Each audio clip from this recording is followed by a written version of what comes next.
Finally, late. But finally, not late. But finally, here we are. Actually, for once. How late am I? It's not odd. Over 40 minutes, eh? Not the most basic thing, but then it does ever stop me from doing things now, you know? No, give me a second to set everything up, and well, as you can probably guess, my lateness is indeed work related. Yes, not directly to work fault. I actually had to this particular week, kinda, you know, I need to machine that down and do a bit of power nipping, so I don't feel, you know, completely fucked when I actually do something later on. Like this one, for example. You know, like screaming. And so we found a bit of a problem, namely the problem that it took me a while to get back up again. But that is not going to change, and I'm going to set everything up right. I didn't set everything up right, of course not, because I'm an idiot. Change like this, and we can play. Now then, you might remember from last time, after our brutish landing on this nice little island here, getting to meet the nice governor of this here little Cuba, basically, little colonial Cuba, and well, getting also nicely roped into helping him by being like, yes, do this for me, and I will help you, just, you know, with a slight touch of, you don't really have a choice, because otherwise you're not gonna get away from this island. Well, some people might call this blackmail. I, however, say, yeah, it's actually just blackmail. Let's not think about that too much now, shall we?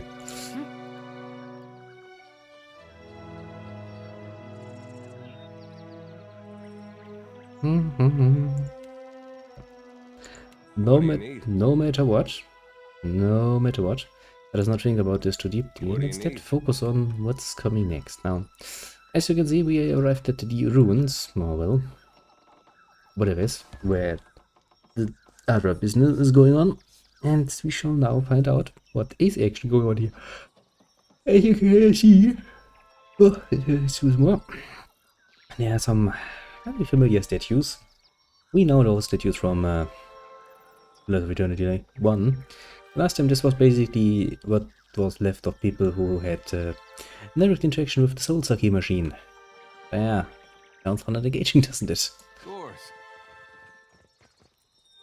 Now, I don't like this formation one bit. How do I actually change the formation?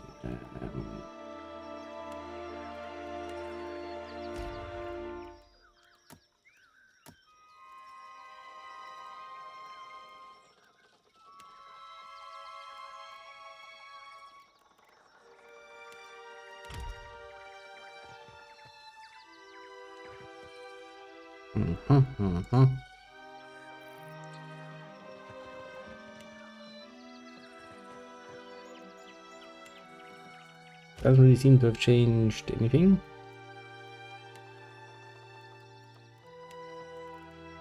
This then, I'm assuming? Yes.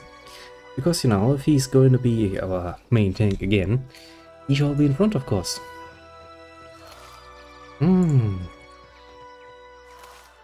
Amazing. Watch your weight. Loti bends double, hands resting briefly on her knees. Be sure she wipes sweat from her brow.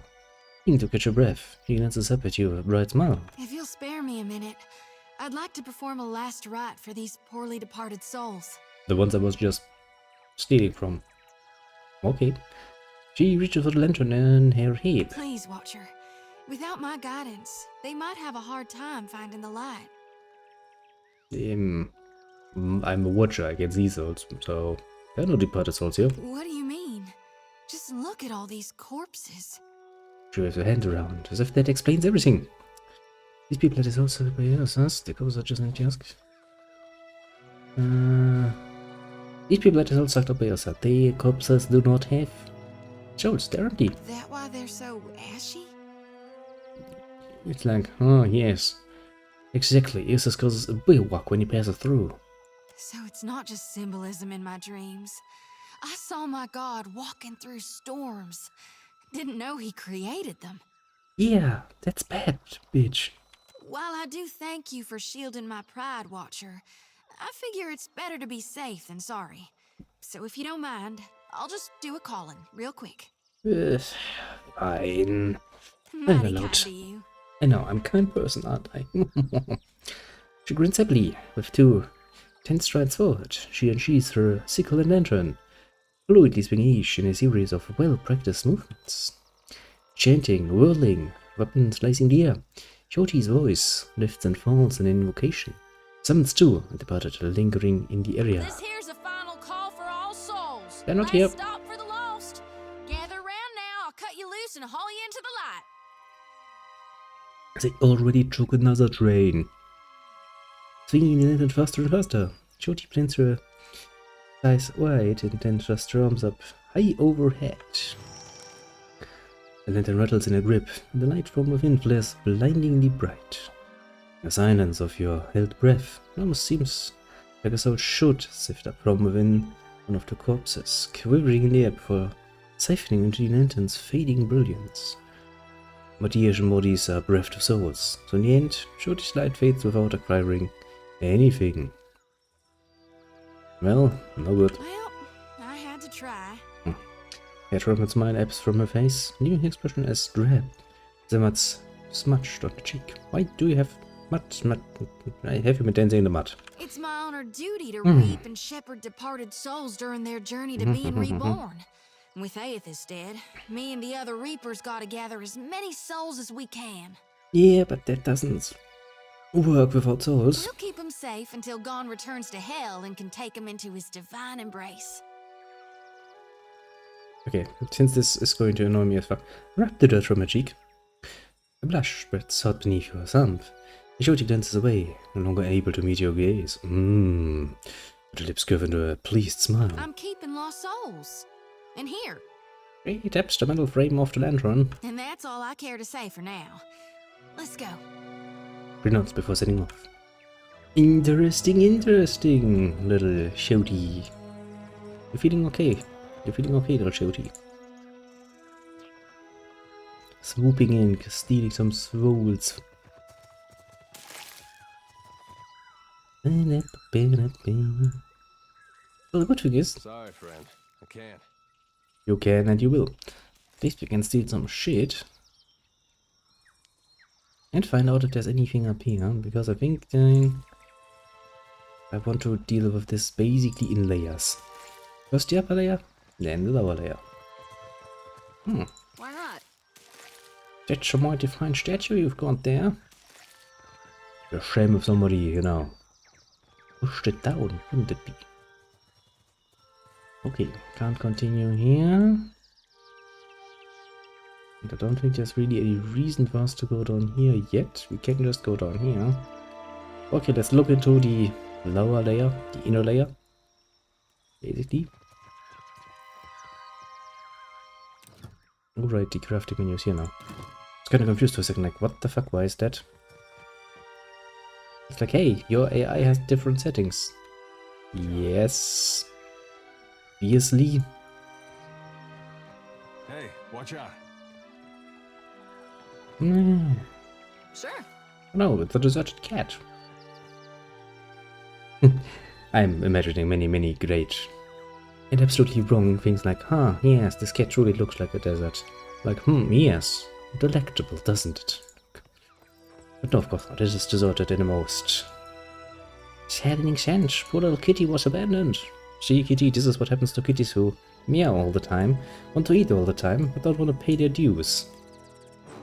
Oh shit.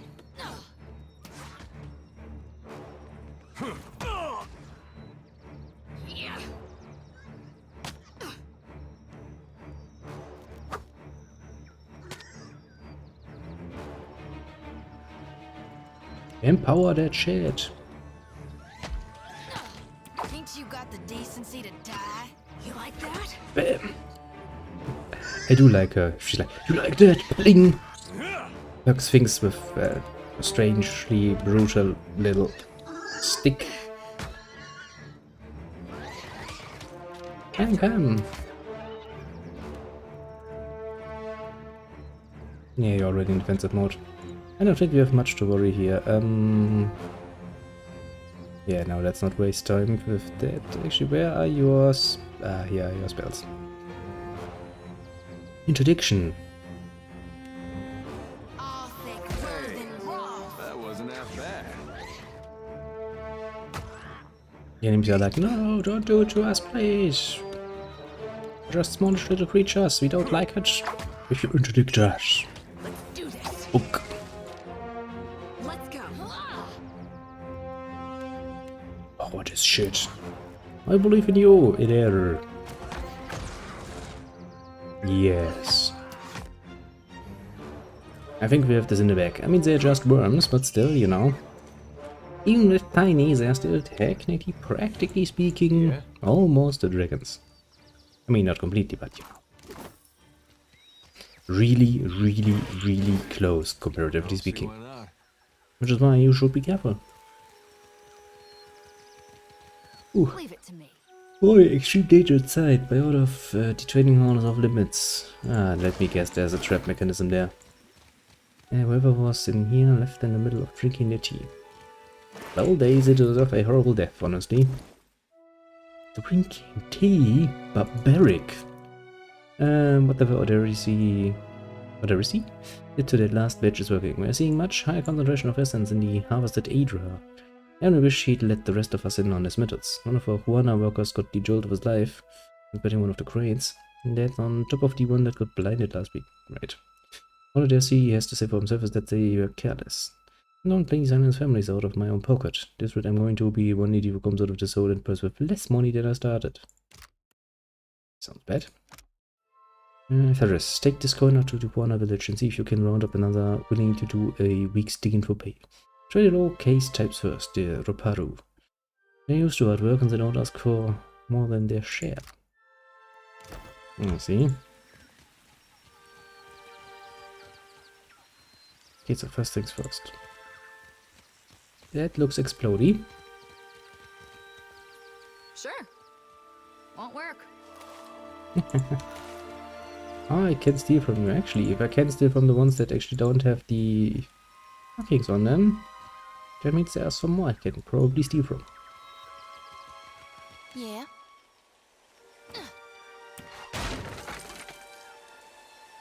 Okay, not exploding barrels. Their color scheme kinda makes me think that they are explodey. Why not? I'm very scared of explodey barrels. They can do a nice lot of damage.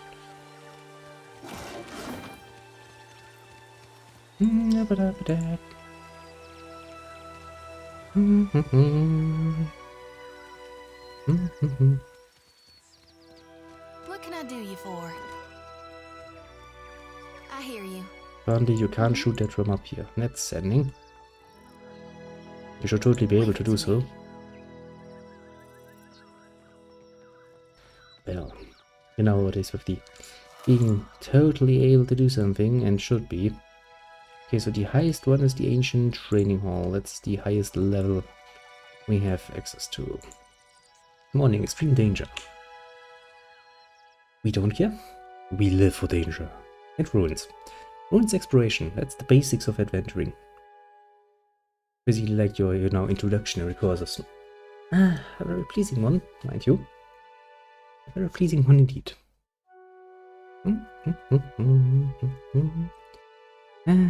Loading times though. I think to some degree this game is not optimized that well. Which kinda leads to this problem. Now.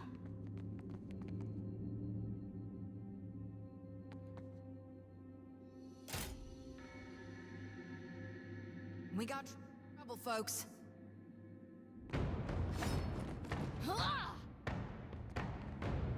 After him.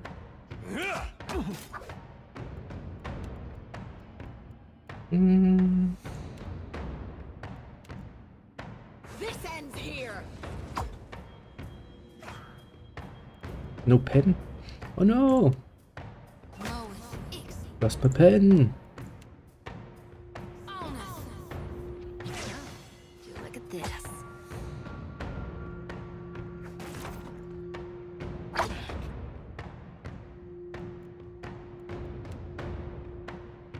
dent. Lavru, be on sea. Come on.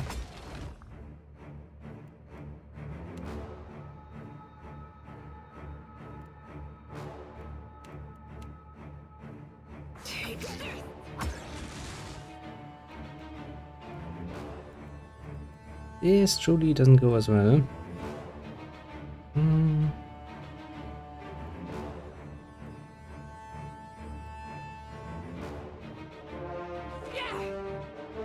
I see where they come from with the constant danger. I'm going to make a wild suggestion here. Wild and bold suggestion.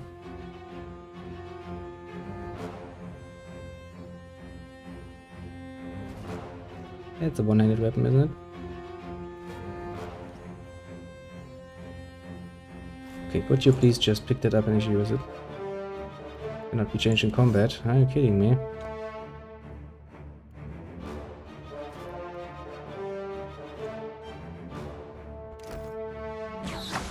Because you see, I was thinking that maybe potentially Let's go. the way we should do this would be to, you know, actually use triggers for enemies as individuals, so temporarily fighting them.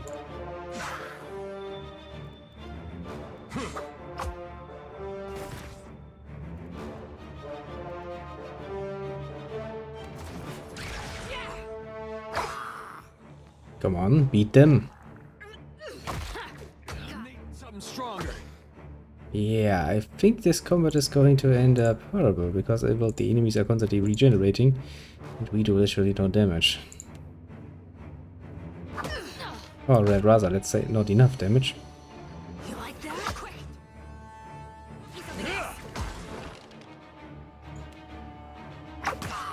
Think you got the What do you decency need? to die? Oh, persuade the seven. After a moment, Ixie on us. Okay, we managed to deal with one.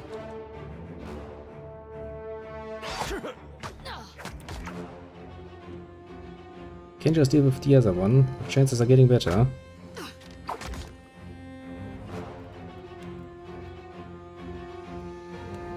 This thing isn't doing the job.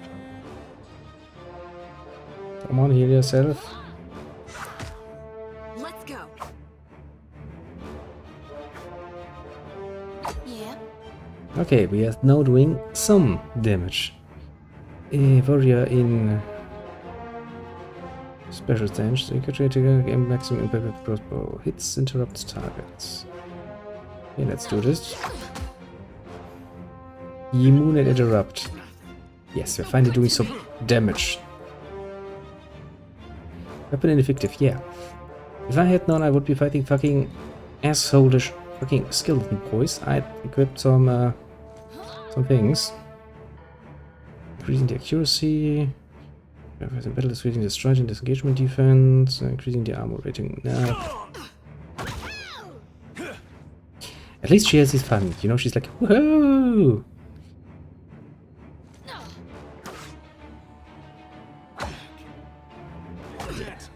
I should definitely set up a secondary weapon for my warriors that actually includes blunt weaponry. Because that was brutal. In more way than once. That was a lot of protections I had on them. Jesus fucking Christ. If I have to never do this again, I'd be happy. Training Demi's blade is heavily notched from the repeated strikes on helpless trainees. Now you gave me a mace, you fucking asshole. This is an asshole-ish move game. Actually, I would like to have there. You take a mace and you have a medium shield. We have medium shield, he's medium shield, 8 minus 4. That difference, yeah? What do you think there is?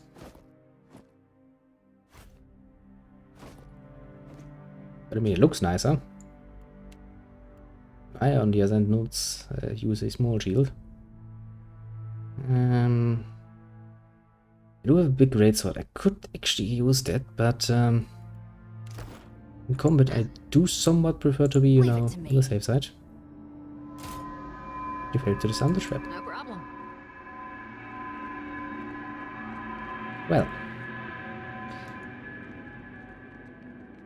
It's now. let's make a save again, because if there are more skeletons here, this could very well get uncomfortable. Why not? Easily enough. But at least you do find all the traps.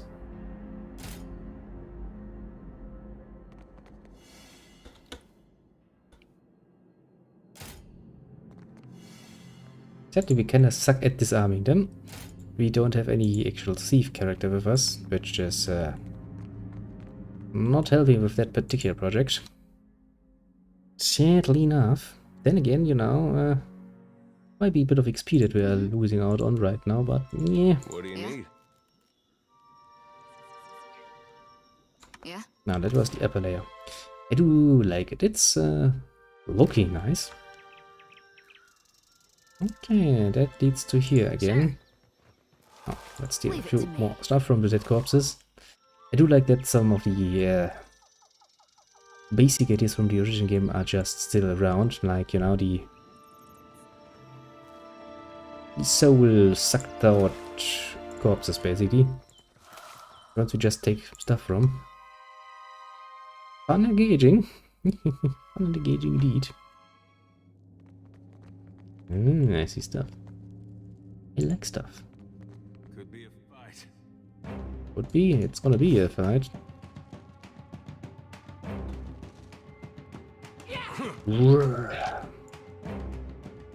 Engagement. Engagement successful. Oi. Don't do that. Just keep fighting.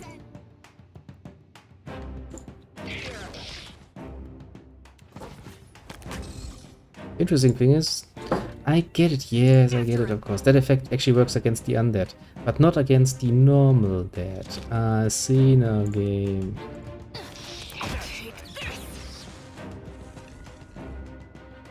I don't really like that they can push each other away, because that's gonna make it even harder to actually keep up some form of a battle line. That's gonna be fun, let's just say. Crystal Champions note. One of the workers dug up this old Adra medallion in the sublevel yesterday. I doubt that those would be interested. Yada yada. Looks like it's worth something. Might be a nice surprise. I hear you. You know what is a nice surprise? The fucking money you have. Ought to be a cinch. Well, as long as I don't get caught. Yeah, the chances of getting caught are very, very slim, mostly because we don't. You know, there's a reason why. In Baldur's Gate, you actually get a fucking thief character as your very first companion. Namely Imoen. But there's the Luminous Adra pool, there's Eos's footprint. Yes, shows where the bad giant god has touched you on this puppet here. I'm sure it's gonna be pleasing. So he went like boop, boop, boop. Also there's a boop. Actually, it doesn't have much of a span, actually, has he? That's surprising. I mean, relatively surprising, mind you. There's stuff here. Good. Do we want to go to the Luminous Adra pool first? No, you know what? We're going to steal a bit more from the dead people. I think they're not going to use any of their resources any longer.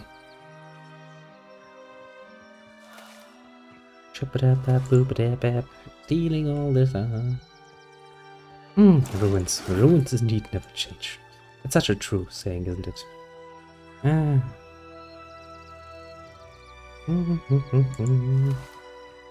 I think we have gotten all the corpses, quote unquote. It only leaves the very lowest strata. The arena sublevel is. I went too far with my little mouse. And now try to screen. Screen was like, oh, do you want to click something? No. Save, just in case. Some more skeletons are around.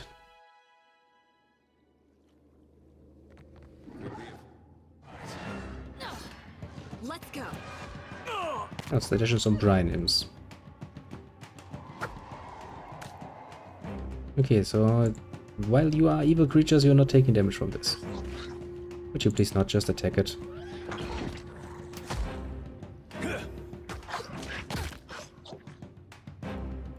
After him. Bam, bam, bam, bam.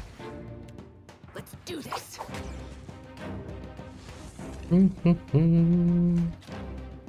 Ah, well, it is the very, very early game. What can I do you for? Our, you know, arsenal and mighty weapons and attacks is not yet that great. Also, I actually just out of fun read up a bit more about the multi-class options in this game, and kinda see why people are like, there's no real reason to play a most class, just single class. Personally, I just still like it. Which probably is going to bite me in the ass somewhat, but I mean, what can I say, you know? I'm not going to change a did pony team. I'm too old to that. That is not on my radar, not at all. No. I will give you actually advice. Think about it for yourself, and as far as I can remember, you can absolutely beat this game in most combinations. Worst, you know, just take one for the team and lower the difficulty level a bit. Who is really going to care? Not me. I'm not for certain. I don't really feel I need to give much of a shit about that, honestly. It's such a childish little thing, like, no. You either play it like I did, or you don't. Okay, but if I don't enjoy it, what then?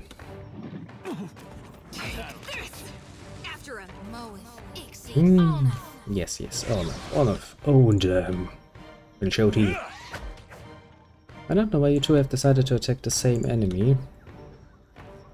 Not too pleasing in my personal opinion. I watch it. Why is you two attack? Different opinions. Different opinions. Yeah, attack different opinions. That sounds useful. No. You to attack different opponents. Boom. Goes somewhat well so far.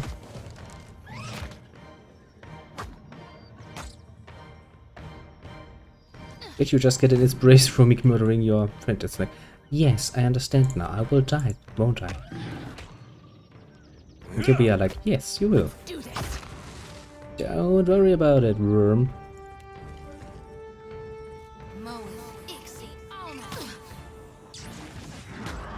Feeling bold of absolute boldness. She's like, nice head, plop, splatter. What can I do you for? There's not enough left of that thing. Some water.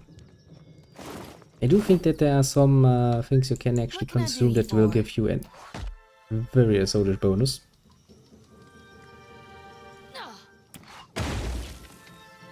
Okay. Say your prayers. I don't think it exploded overly much. I shall take that. I hear you. Let us not risk suddenly setting that off for no good reason. I do not wish for that. What do we have here then?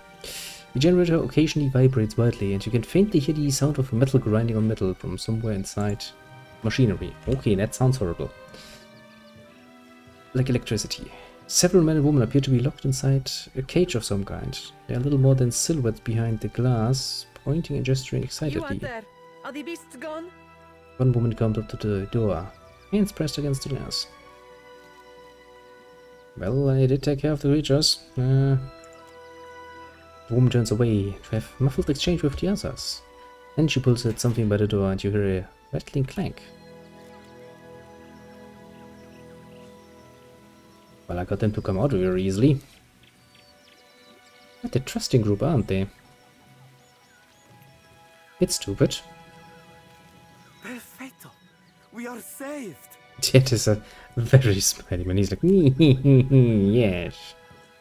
A youngish man with bright eyes and a twitching smile claps his hands in joy as he steps out of the cage. The woman next to him, however, remains sober. Me and the Watcher? We're always happy to help.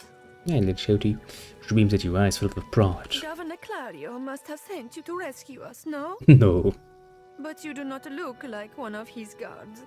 What you're talking like a fucking Italian for, eh? But right, because you're one of those bastards.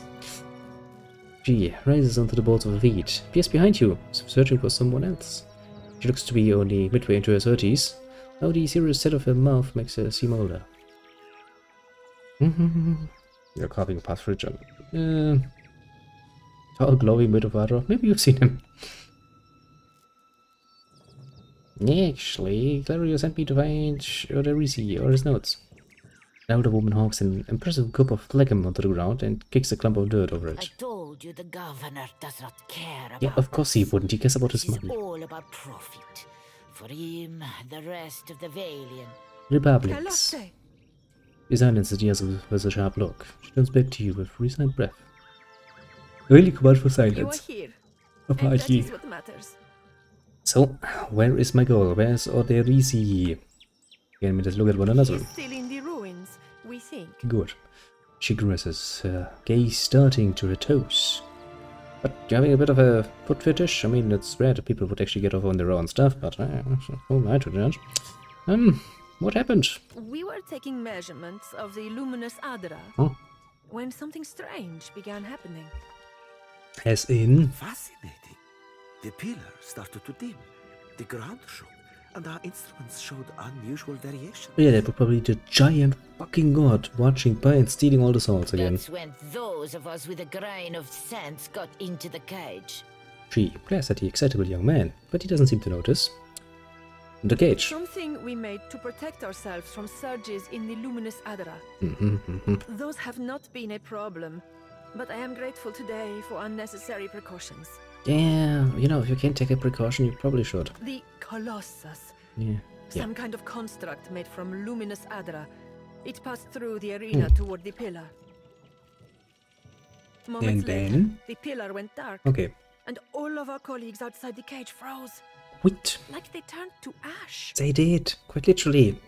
She goes quiet, hands clasped in front of her.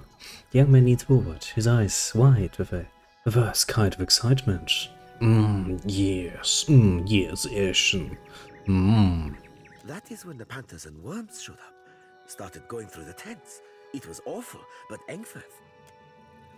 Vanessa shoots him a furious look, and he falls silent again. A confused and slightly injured expression crinkles his face. Some of our people are still missing in the ruins, Oh, no, including no, Oderisi, no, our have lead problem. researcher. It is possible he managed to hide. Your favorite Brawlhaver suggests otherwise. Well, if he did make it to the cage, just prepare for the worst. There are monsters here. She nods. Most of the ruins are that way, through the door next to the ramp. She points to a dark entrance in the eastern wall of the arena. If you are going below, you should take Engfirth with you. She turns and motions someone to the front of the group. Hey, he looks just like... Vader cuts himself off for a reason not yet apparent. His jaw hangs slack. Oh shit, calm the fuck on. I know that fucking face even if you change your picture. The sharp-featured elf comes to the foe. As he meets your eyes, he gives you a knowing nod. He's under a few new scars, but you recognize a love. Could all the same. He taps a finger to his lips. A sly smile walking its way across them. Engfirth knows a great many spells. At first, he even cast fire to chase away the panthers. Until the flames nearly caught one of the tents. You make it a really great case for Engfirth. Nah, let's be the obvious and go like, oh? We then decided it would be better to preserve our remaining supplies, in case we ever got out. And when the supplies ran out? He scratches the bridge of her nose, looking concerned. The others look away and avoid further I do speculation. not expect the ruins will be any safer. Many of our people remained behind, which has surely attracted more wildlife. Nice. It would be prudent to take help, as long as Engferth is willing to go. She looks quickly to Olaf. He nods. I would be happy to assist. He holds her gaze with wide expectant eyes. Let's not, murder his charade and go like, what else can you tell me about Engferth? I don't think that's really... He has only been with us a few weeks. He is inexperienced, but he came with a glowing recommendation from an Oh. academy in Salona. That is surely a generous overstatement. Olaf chuckles uncomfortably and gives you a meaningful look. Glowing recommendation, you say? Surely we don't have time for... A pupil of unnatural talent is the phrase I recall. It seems he was loved and regarded by almost all his instructors, though misunderstood, I gathered, by his fellow students. I cannot imagine why. The old inventor rolls her eyes. Really, this helpful stranger surely has more important things to worry about. The tips of Elisirus are bright red. He glares at you. Impressive, especially since he doesn't sound Vavian. That's quite a... Students come from all over the world to study animancy in the republics, especially since it is still forbidden in places like Adir. But Engferth's story is especially sad. Oh, He was only a boy when both his parents died in a fire. in a fire, you say? He came to the Deerwood and lived at the manor of a wealthy older aunt. Until she also died. In a fire. Of course. If that's all, then perhaps we should be off. He raises an eyebrow and stares at you pointedly. Well, I'll gladly accept this help. Gladly indeed. He gives you a quick smile. Be careful, amico. Gives Olaf's hand a quick squeeze before backing away. Winak, be careful. Squeeze. Go. I shall try. I don't know why, but... I shall try, he says, yeah. Olaf nods at her before leading you a short distance away. Thank you for your discretion. I'm certain you have many questions, but I have. I fear they must wait until we're off this island. He casts a regretful glance back at Nisa and the enemy and said, you will be owned. Really? It seemed like a convenient story. Besides, you do have the oldest soul of anyone I know. To be fair, yes, I have the oldest soul available. Little, I'm not your own. Plus, I don't look old. Remember that. At least tell me what you've been doing here. That's a rather long story. The short version for now is that I'm gathering information on local animancy operations. He looks you up and down. But I could ask you the same.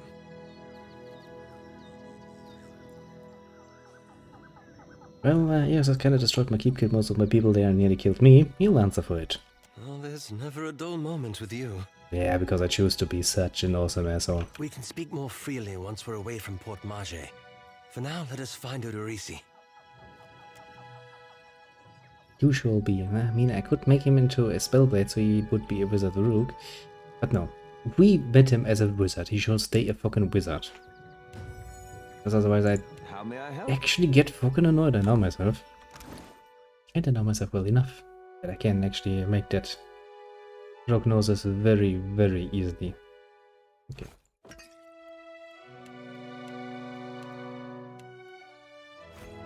Let's actually set this up a bit nice looking so we don't have to get annoyed half the time. No, he can use scrolls.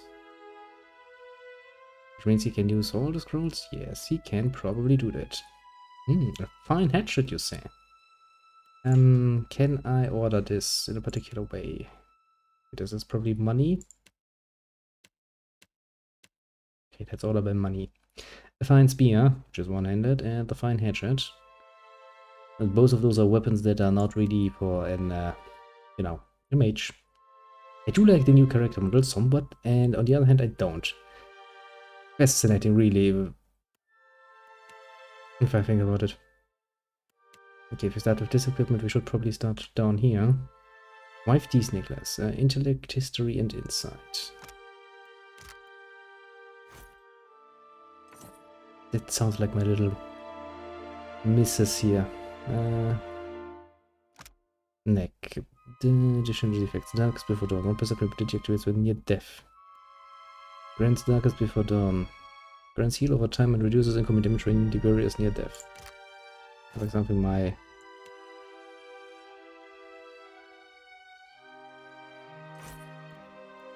you take the religious one.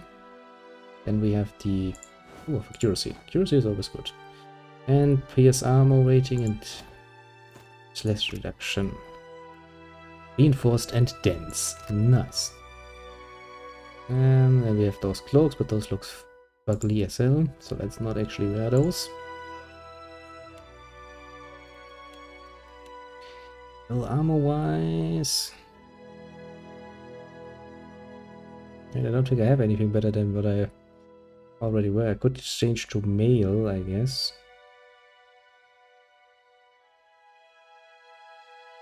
Just to see what looks better. I like my breastplate a lot more. Now you're just wearing vestments of gold. I mean, they have apparently an ass-load of armor for being light. So, yeah, no reason to really change that around. You have a special one anyway. Your own very leather ropes. I see. And,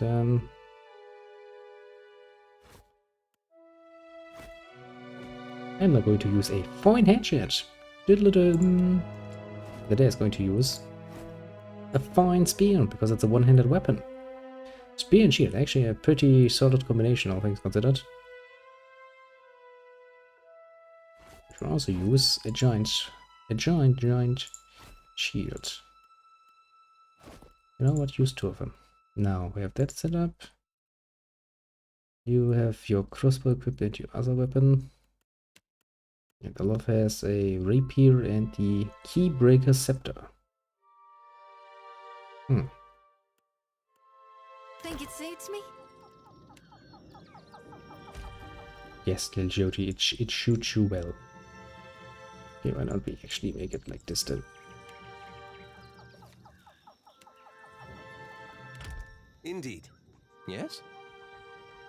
So that it is absolutely in front, and you know, we don't get any horribleness hitting us where it shall not be, or does not want to be hit. Not all. We have a bit of a squishy backside.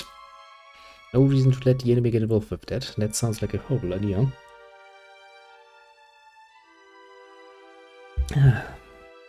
But yeah.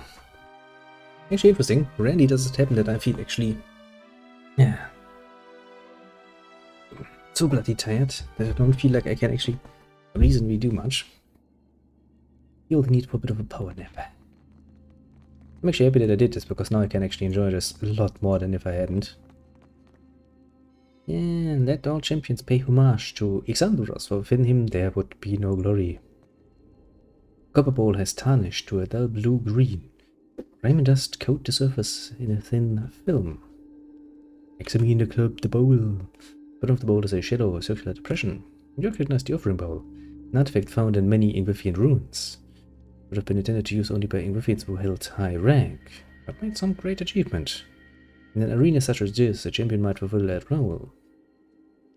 Place the champion's medallion into the depression.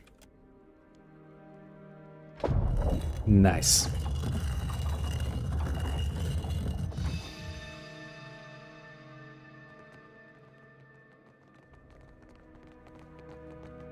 Sure. Well, it's Amulet of Health. Do you want to have that?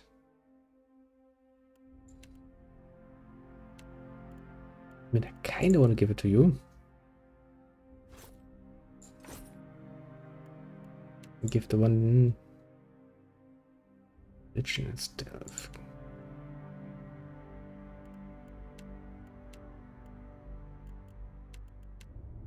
Where's my medallion gone? Eh? Eh? Eh? Confusion sets in. Mind confused.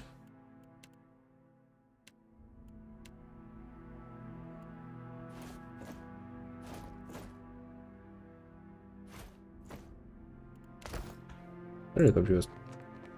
Well, let's not care about it overly much.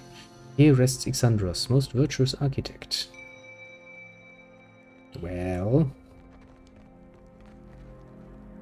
Poor fools. They were unprepared for this. Oh, you don't say. Unprepared, you say. Such horribleness. Leave it It'd to be a shame if somebody were to come along and steal all their shit now, wouldn't it be? To be fair though, I don't think they will ever need their shit again, so... Ruins, after all. Errant adventurers, daily bread and butter. Well, in some way, that is.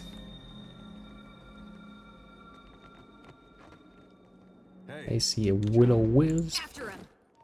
Dum dum dum dum dum.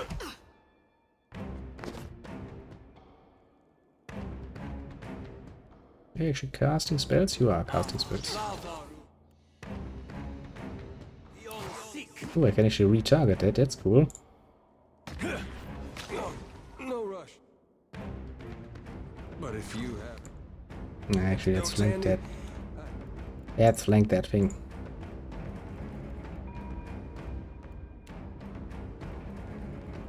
You like that? That was useful as a bump on a pickle. I mean, no, it's a double spell. It heals and it damages, so it has its use.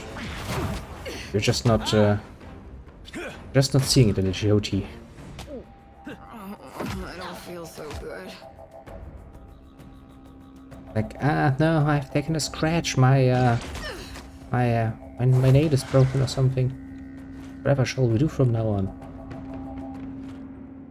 Of course. Typical woman, isn't it?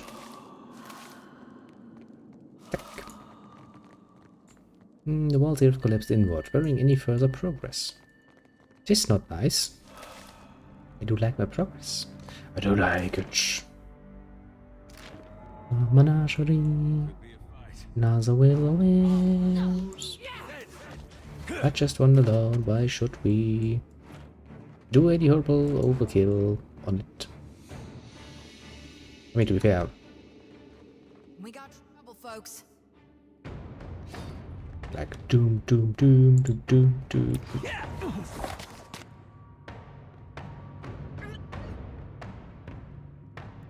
Okay, could you maybe stop waste everybody's time? Power, spell.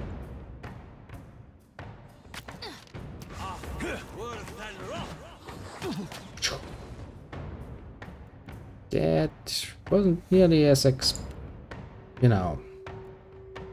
as murderous as I had expected.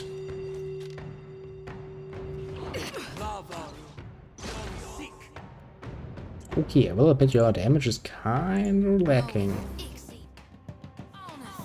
Kind of lacking, Didn't work. You know, Let's go. it Got works. Thank you. Why did you? Pretty sure I didn't give any such orders. What else can you do? Combusting wounds.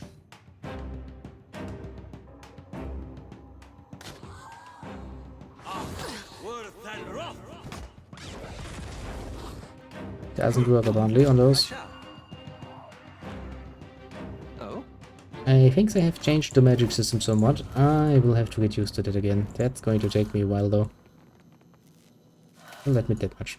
I do like it. It means that I have a few more things to master, and if not master, to at least learn the basics of. That's Odorisi. That's not Odorisi, that's a national statue. One like many others we have met. Love, get real here. Just for a second. Now we have rejoined Pass on first. Sure. After him. we have rejoined with a few good companions, honestly. We have Adara as a tank, we have Elaf for magic needs, we have Jyoti, which basically do runs, just I guess more pretty. Less burns, more kitties, I suppose. Ross and Graham have been scrapped clear of a large portion of this mural, revealing the vibrant hues of the Angwithian figures beneath.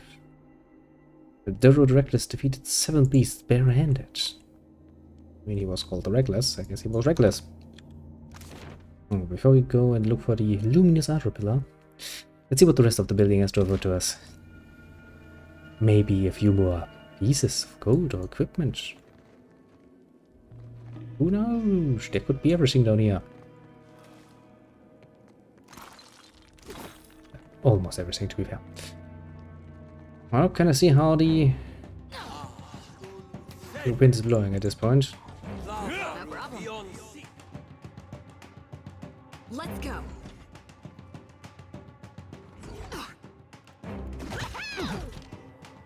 It's like, woohoo! Me be having fun now.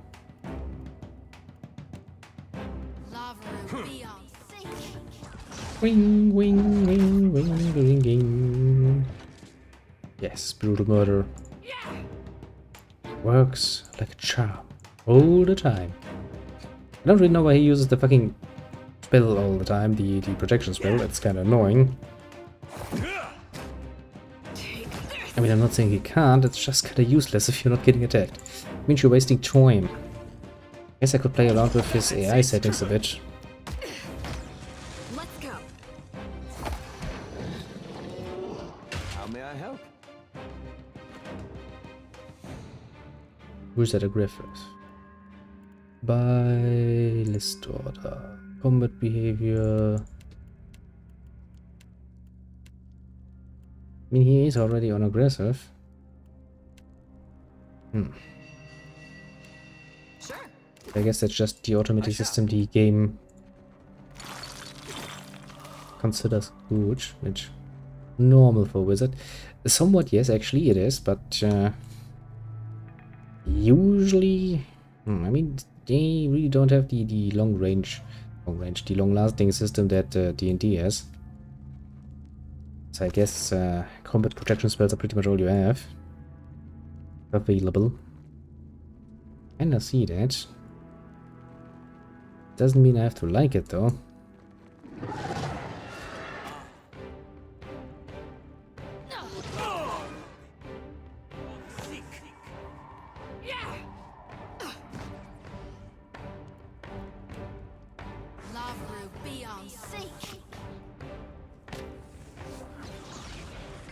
Yeah.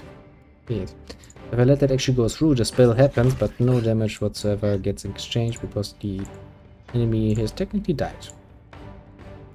An important lesson to learn.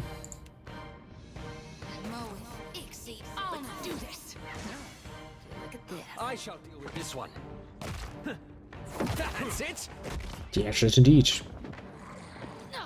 Which shall now die a horrible death. After him. Yeah, I don't think we need to worry too much. I think it's pretty dead at this point. I also see something hidden.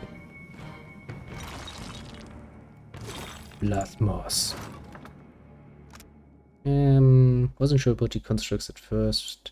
Some techniques may be less extreme than those eccentrics like Alvino. It gets harder to remember that once the hulking things are moving around like large, noisy, witless dolls.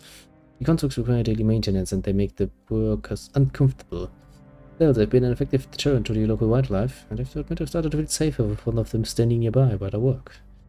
The Risi despises the things and avoids them if possible. That alone is a considerable benefit.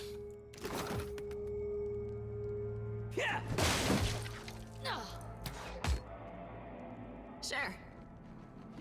Yeah. Just in case some of you managed to actually explode that.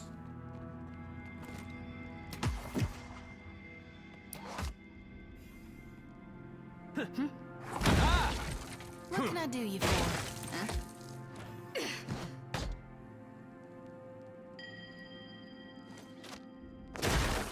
It's not take the risk. I do like to being healthy people, not maimed, not almost murdered. Why not? That would be most pleasing, wouldn't be? No problem. Well, that's not nice. Yeah. It isn't. That chest really is not nice for not opening up. I mean, doesn't it know that we are adventurous? Doesn't it know that We shall get all the power. Look, it's a riddle. These ornate bronze fixtures appear to be braziers. Soot lines the interior of their metallic petals, lit by fresh coal beneath a filigreed grating. Someone lit this recently. Yet you means you might do the same. Light the brazier with a torch. It happens for a moment, then the brazier ignites in a sudden rush of flame. Leave it to me. Only the bold, the reckless, and the fortunate shall pass safely within. Light it with a watch. Scarcely touch the flame to the brazier's surface when it catches with a hollow roar. The flame jets downwards, moving into a narrow channel connecting both braziers.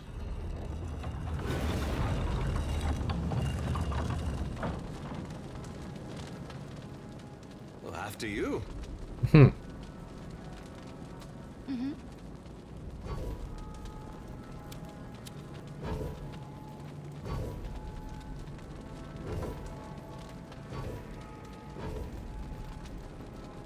Okay, without any sort of symbolism, I can't tell shit.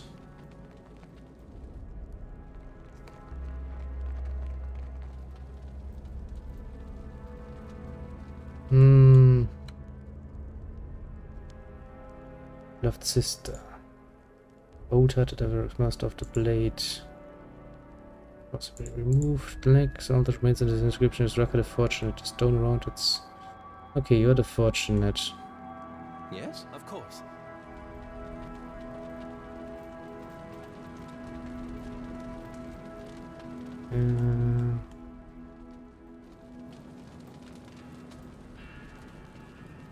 Fortunate. There is the bold. One of the 2 points.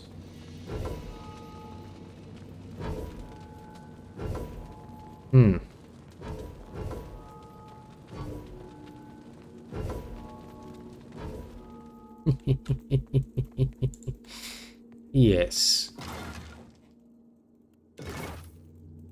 You can't stop me. I'm invincible. I have all the knowledge, I have all the smarts in this big brain of mine.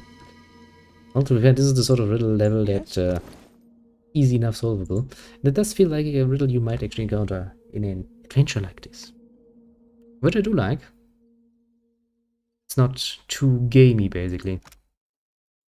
If I compare you to my flint hatchet, we have more damage, we have less penetration though. Attack time is a bit longer, recover time is a bit longer. I have fine effect, which is good. Grants scrim skill. And plus 10 melee damage when wielded with a shield. Plus 5 protection when wielded with a shield. Okay, that's nice. Ancient chain of balancing defense and offense. Corroded blade.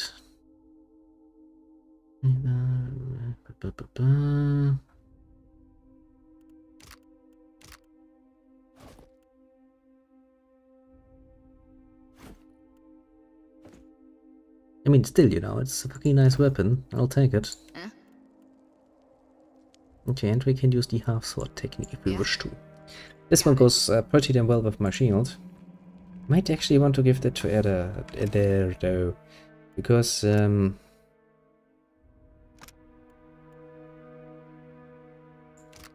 more deflection.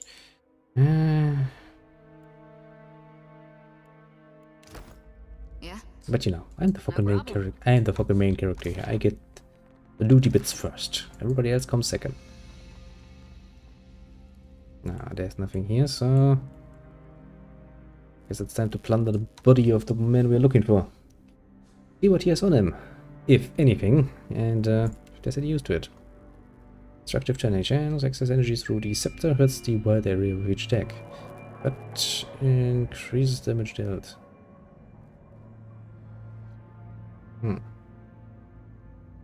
It hurts the wielder. Okay, so that's what it is. Let's see. Bit of a nasty trick, that one. Indeed. Yes?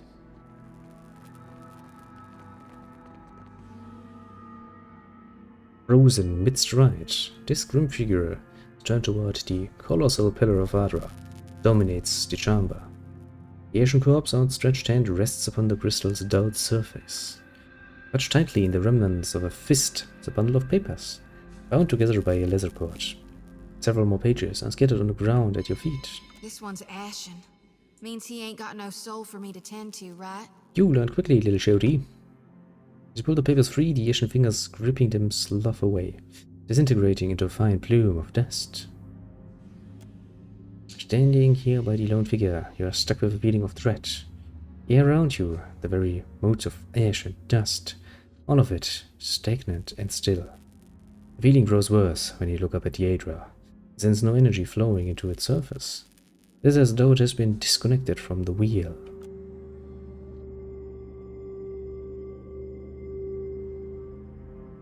Game's like, I am pausing now. You place your hand against the pillar of luminous Audra. A dim, warm light emanates from the surface, but it feels cool to the touch. Pinpricks dance along your fingers, uncomfortable but not painful. A woman's voice, scratchy, distant, and halting, echoes in your mind.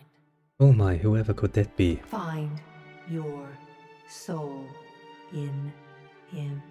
I can not compute single word sentence, biatch. You concentrate, peering into the Audra's energy as you peer into a soul.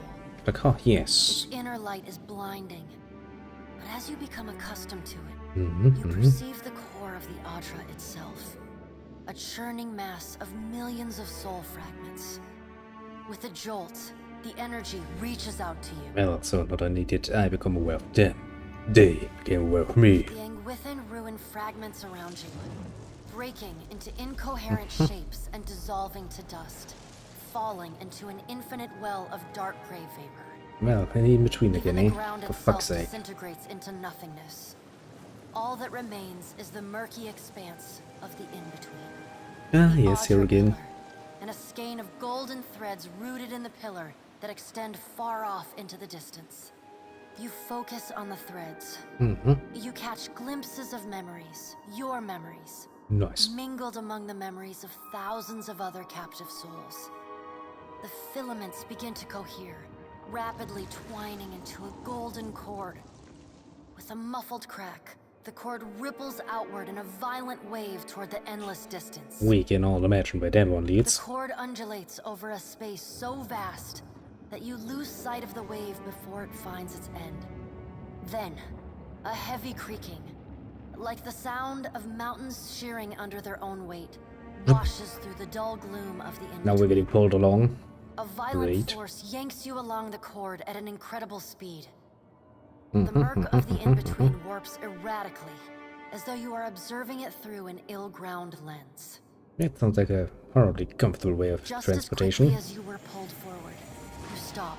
Stop right Suspended down. below a massive figure of ancient carved Audra.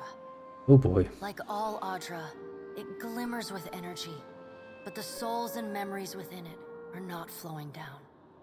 They churn in a vortex. Great. that Fucking great. burns We at the found heart of ourselves the statue's giant we were mass looking for. in some invisible engine. It is Aethys. But don't say. But I'm sure we would have guessed that one without you The being great like, yeah. golden cord terminates in his back, sending pulses of energy throughout his limbs as they move. He walks in long, slow strides. Yeah, his strides aren't toward a that long. brilliant pillar of Audra far in the distance. Oh, It shines even more brightly in the in-between. that doesn't sound good. He's going to eat another fucking pillar, isn't he? From within the teeming throng of souls, dozens of eyes look out to you. Through the cord, their collective anguish and despair push at the edge of your mind. Well, at least it's not a pleasant ride, apparently. Help us! Please! Help us! Their voices echo in your mind. Somewhere within their ranks, you can feel the presence of your own soul, slumbering deeper in the gyre. Honestly, I don't know. You could be the soul of a fucking mass murderer for all I know. For the moment, push past the lost souls to find your own soul, because my own soul is a lot more important to me. You attempt to evade the lost souls and find yourself within Aethys. But the incredible power For flowing fuck's through sake. the gods' body repulses you. Not even your Watcher powers can penetrate the massive tides of energy crashing through him. Well, it's great. Souls sense your presence and continue to desperately cry out to you. Yeah, but I still need my soul. Aethys's stride slows and stops. His head slowly pivots until its great burning eyes are cast back along the cord.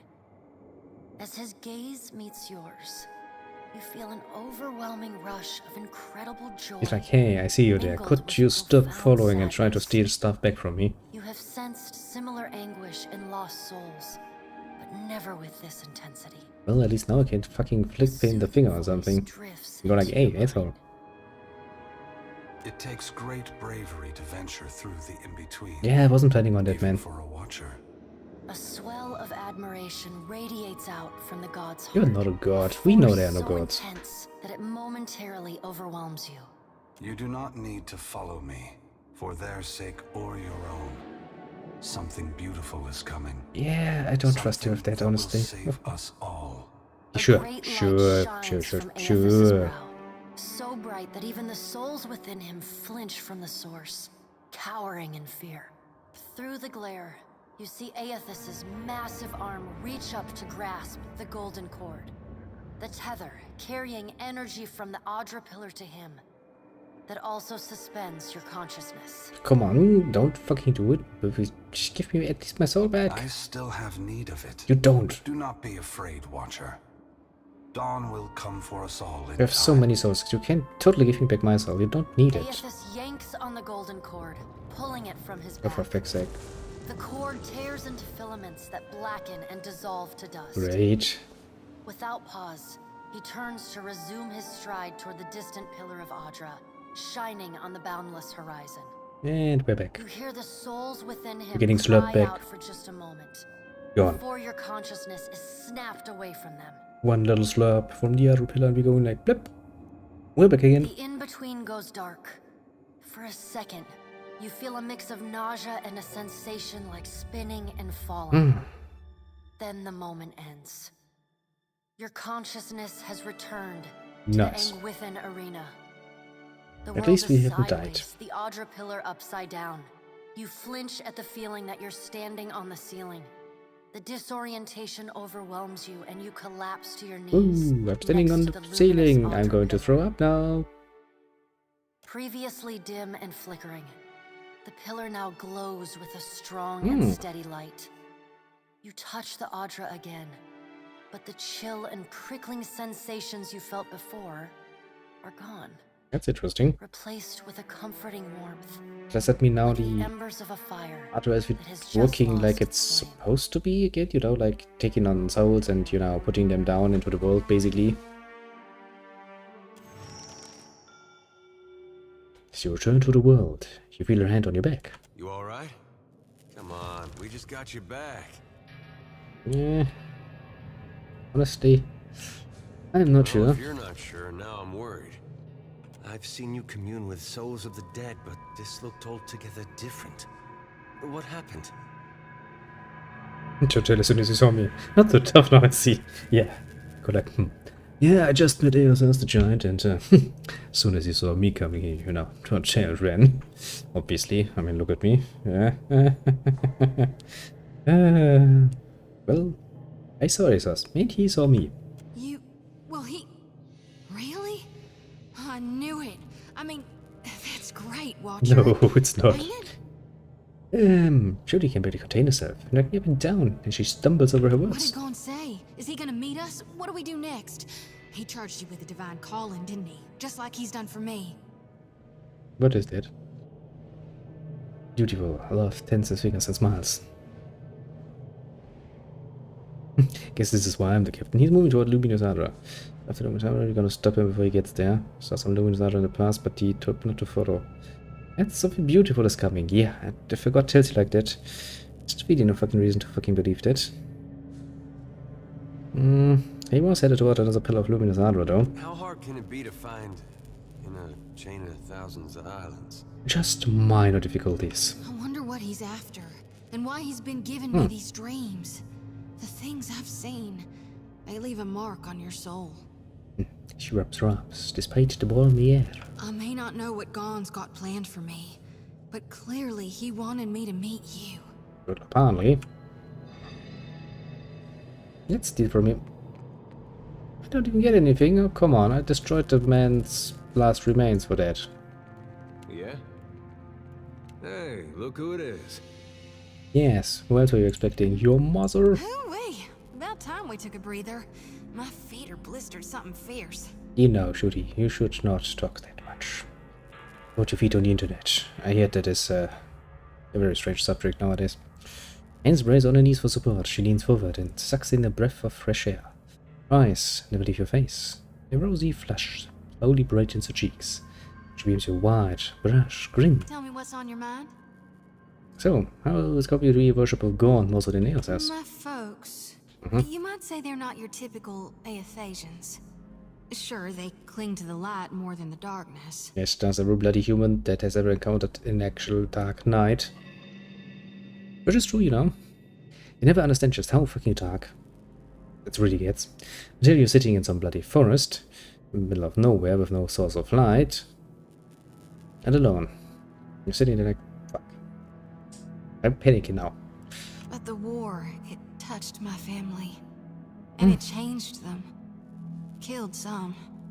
Not that I remember firsthand. Oh. The others toughened, turned survivors. That much I saw with my own eyes, even years later. Well, what else is like you? Other go knights out there? Of course. Though we're few and spread out. Interesting. Most don't keep to temples. Soul shepherding requires travel. My aunt's the one who taught me about the cycle of life and death. How everything happens in stages. I love religion. Isn't it nice? Whether forwards or backwards, from seed to rot to rebirth again, it's all just states of existence and balance. See? I mean, in a way, it is not untrue. Most beautiful field growing, ripe with fruit, getting destroyed by a volcano. The ashes of the volcano settling in the area after the outpasses, refertilizing the ground. For generations to come, making it even more fertile than it was before mayhaps. Interesting, and yes, but no. That's how I first learned about the slice of gone within Aethys.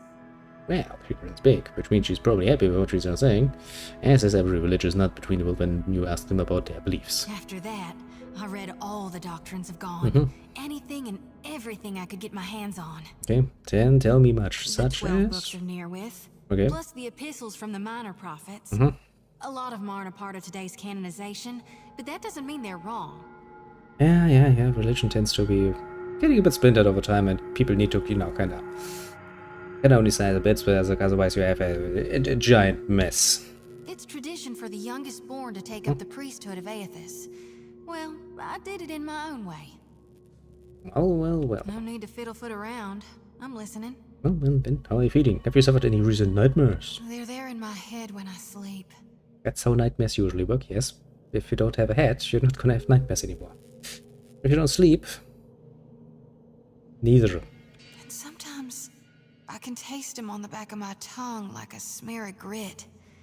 Happens when I take in a particularly volatile soul.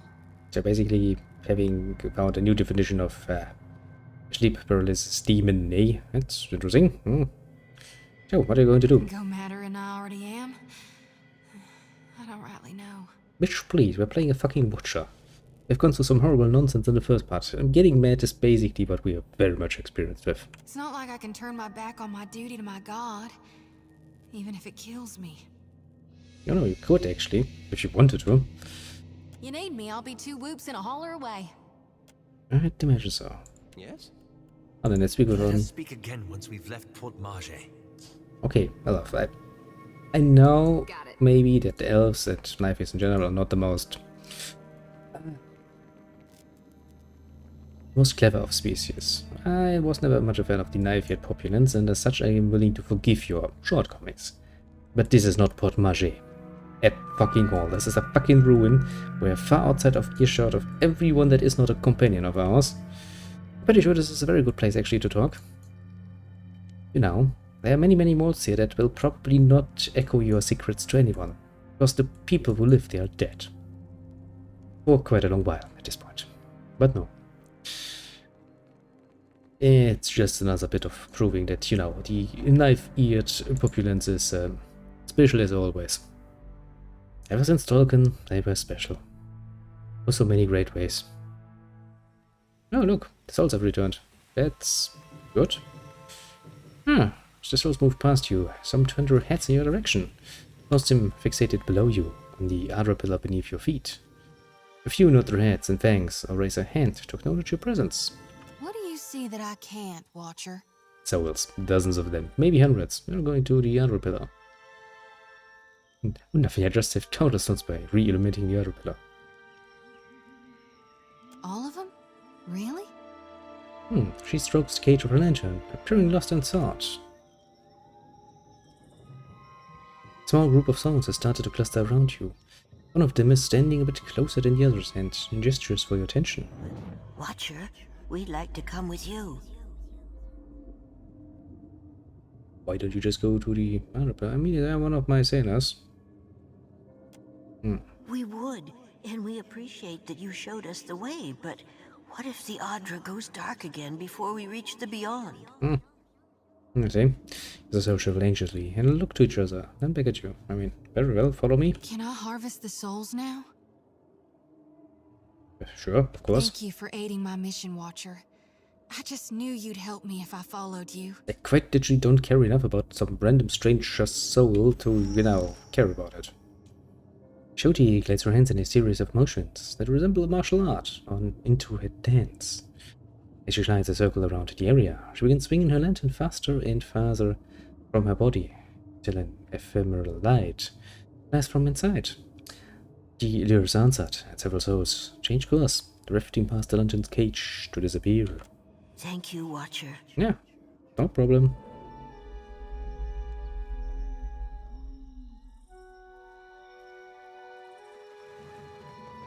I'm just that much of a nice person. Actually, we now got the notes from that guy.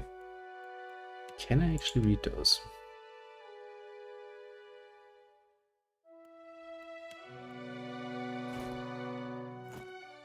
This looks horrible.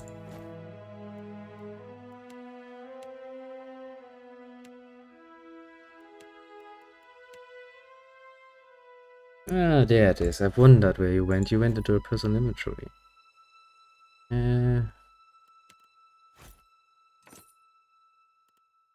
I shall put it to good use. Let's hope so. We will remain here to see to our dead. There's not much to see through. I've pretty much taken care of it for you. Price is at least 4 levels higher than your character's current level. It is interested in reconnecting with a woman. Find someone who knows Shadow of the Dawn Star. Knows named Nordergrand at the Temple of Gorn in Nekitaka? Yep. The Lantern of Gorn. Should he have visited a soul? Zodi was unable to harvest any souls from the Ashen bodies in the Muffian Dixit near Port Marge. Okay.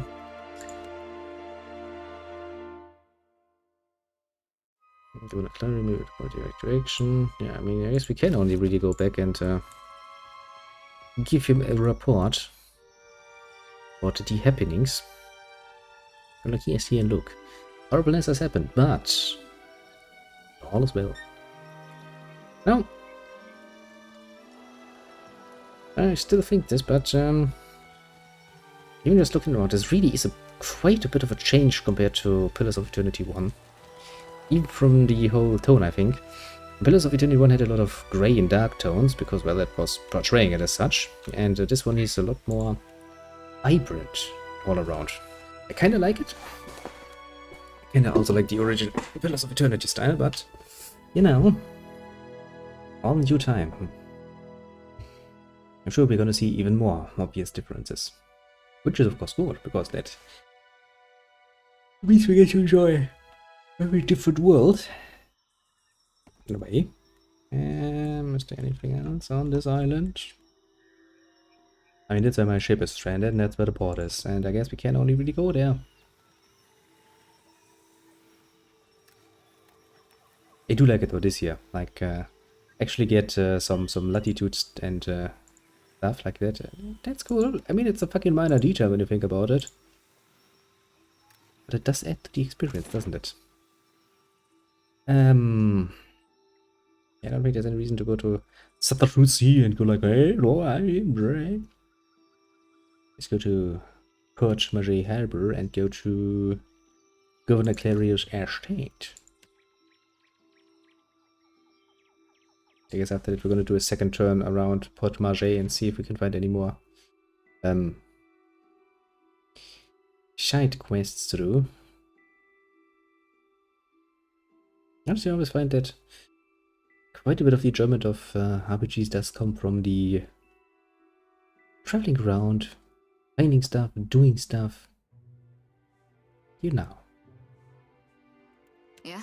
Now then, it is high time that we try. We can be a thief again. I don't think so.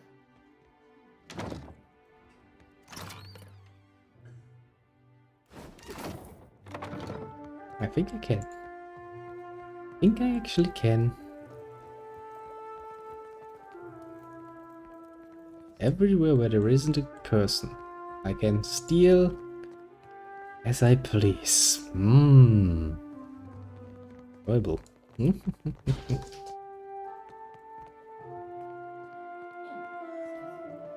Not it.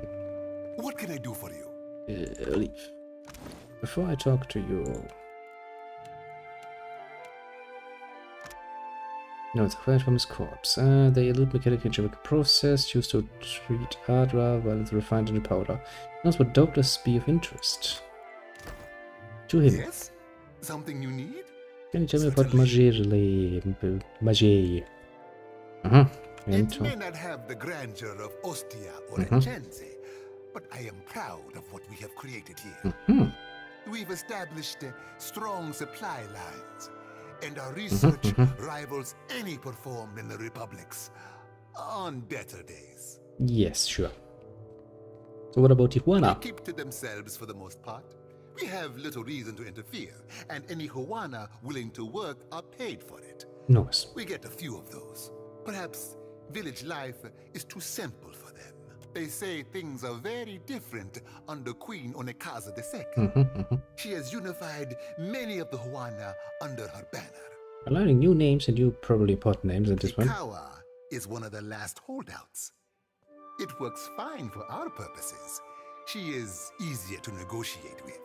So, but why build an outpost here in the first Scouts place? reported finding Ingwithan ruins along with a promising Adra vein, and the locals were welcoming enough. Any venture of this size is difficult. Even so, the hard part was not convincing people to join us, but weeding out undesirable individuals. I can see that actually being a problem. In the end. Yeah, so I'm not gonna get enough people, eh? So are there many outposts in the Deadfire? Out there, you'll find yourself a rarity. It is an interesting feeling. The lands here belong to the Huana for now. If you ask the Royal Deadfire Company, that will not last. Interesting. Royal Deadfire Company. Dispatched by the Ranganui of Rawatai himself. That would be their emperor or king, perhaps. Out there, the lands here The belong Valiant to Trading Company. Well, we are not here to rule. We will be here so long as it benefits the republics. War does not benefit the republics, for the moment. If you have any questions at all, really, at your pleasure. Well then, I have information for you about the dig site. At last, Belfetto, tell me please, what has happened? How much have we lost? I must know. Well, I saw the same destruction I saw wreaked on Katnua. But Risi is dead, along with most of your animators. I see. And the work? Odorisi's notes? Was there nothing of his research? Well, I did accept an official contract, so... Well, I found these. You did? Gods be kind. Clario takes the bundled notes from your very restrained urgency. In moments he's flipping through the papers, his eyes sweeping back and forth across the pages. Belfetto! Belfetto! We are saved! When it's a relieved, almost giddy laugh. Look up with you with toothy grin. Grin here hides soon after, beneath a cough and a look of some regret. That is, Odorisi's legacy is not wholly lost. I like to believe the man would find that pleasing. Doesn't really matter much because he's dead. Folds the papers once again and sets his hands over them protectively. You say this is all the work of the Titan, of Aothis, Hmm. and you still insist on looking for him? He destroyed your ship, killed my people. Would it not make more sense to sail to the far side of the world and away from all this? Well, I do not turn from our duty. No, that much has been made very plain to me. So be it. I can be smart about it and go like, Ilfos is using the Adra pillars as an energy source. If I can find more, I can find him. Merla. He will ravage every outpost in the Deadfire. Pretty much, yeah. That Adra is why we are here. Why everyone is here, in truth. The Valian Trading Company, the Royal Deadfire Company, countless mercenaries. You'll want to go to Nekataka. Apparently, yes, everybody talks about it. II rules there at the Kahanga Palace. Anyone seeking to do business in the Deadfire Archipelago must negotiate with her first. I see. Queen knows every Adra vein of worth in the Deadfire. I'm certain she can help you. That is, if she agrees to see you at all. Well, who are the The Kahanga? most powerful tribe in the region, now that Onekaza II has united a host of them. I see. Ikawa would disagree. But then Ikawa contents herself with a spit of land. I see the and a problem here. handful of This is gonna be followers. painful, isn't it? Oh, you promised to help me. I have not forgotten. We will get you to Nekataka. And for that, you need your sheep. You don't say. I'll arrange it with Ikawa. Between the two of us, I'm certain we can gather the workers we need. Head down to the beach once you are ready to depart. Well, let's be polite here. Thank you for your help. Bompiaco, it is only right. After all you have done for me. I won't keep you further. You have a long and very strange journey ahead. I can't even disagree. This is a very strange journey. Some advice. Hmm. After you have had your audience with the Queen, seek out the Valian Trading Company. They make their headquarters in Nekataka, and the company always appreciates good help. So long as they pay good money. Not against I'm it. sure you're eager to depart. I'm eager to have all the information I can get my little hands on. Mostly because, you know, information is probably one of the resources we are lacking the most right now. Now then, I think actually since you don't have a castle anymore, what you can actually upgrade is I think your ship. Has some memories there from the last time I played this. Played this one time though, so it's not much.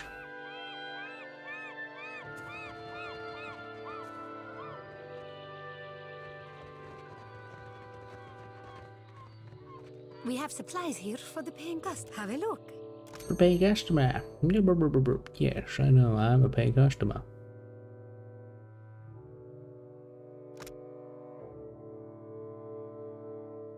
Some of the wrapped in a rich letter engraved with flowing vertical script, a language you've never seen before. Lekiba Ashia, Suki Segu, Nimin, Sukalaki, Basuki, Suki, what? You're murdering me, game. Yeah, do that. A battle war, Grimoire. Yeah, I don't care.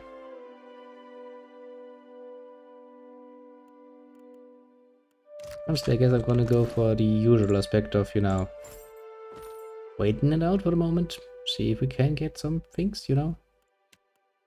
To better fix the future. I might have actually be willing to sell some shit. We have supplies here. Have a look. Before I, you know, let it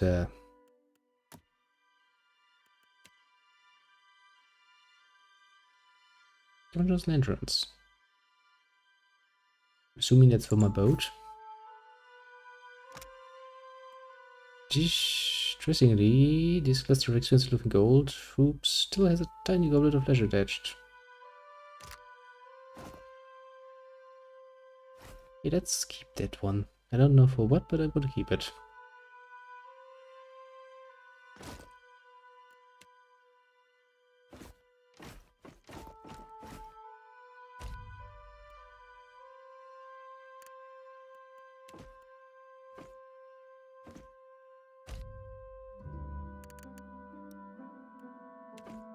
Oops.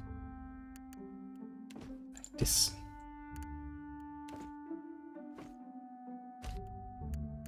Da, di, da, di, da, di, da.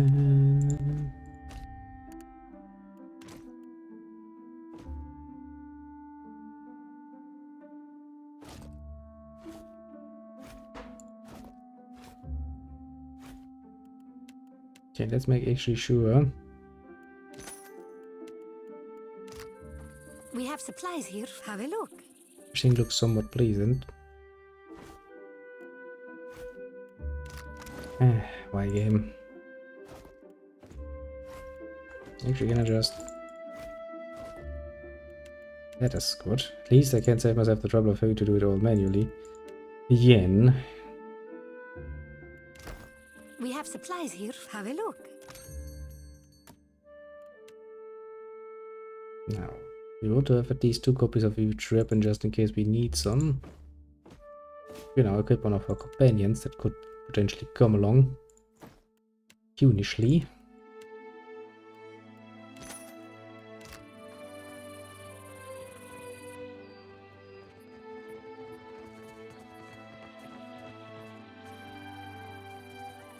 And let's talk with the people one last time before we actually get on our journey.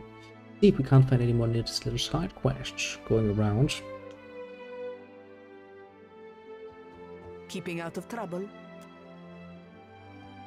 Mika, is it conscience or simple reason that compels you to return? Which pricks at you the hardest? Free me and be rid of this pain. I don't really want to though. Maybe I'm picking up before we go. No reason to let him sit in a jail, I suppose. You know, apart from me just really enjoying that. Fresh fish! Race you to the coral. No contest. What? Just because you have webbed fingers and I can't swim? Yes. You are a strange man. I mean, it's a fucking good argument. It's like, race you to the coral. It's like, yes, I'm going to win. Why would you think that? Just because I can't swim and you have webbed fingers? Yes, this is precisely the fucking reason why he thinks that. I'm pretty damn sure. Now then. Anything new quest-wise in the bar? Mr. Barkeeper, do you have a quest for me? Still kicking, eh? What'll it be? Not much, apparently. A giant. Thomas mad. Maybe. They're a strange...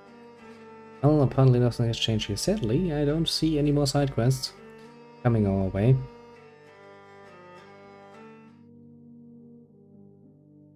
And we still do not have any ability to actually open fucking closed doors. Back. Are you looking for something in particular? Yes. Basically, yes. Very particular. Well, are you looking...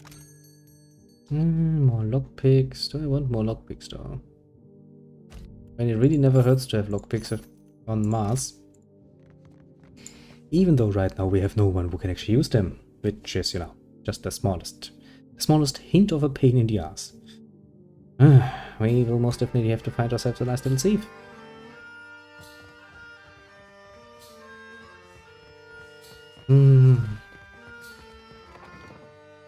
I guess there's no real reason to go back to the dig site, at least.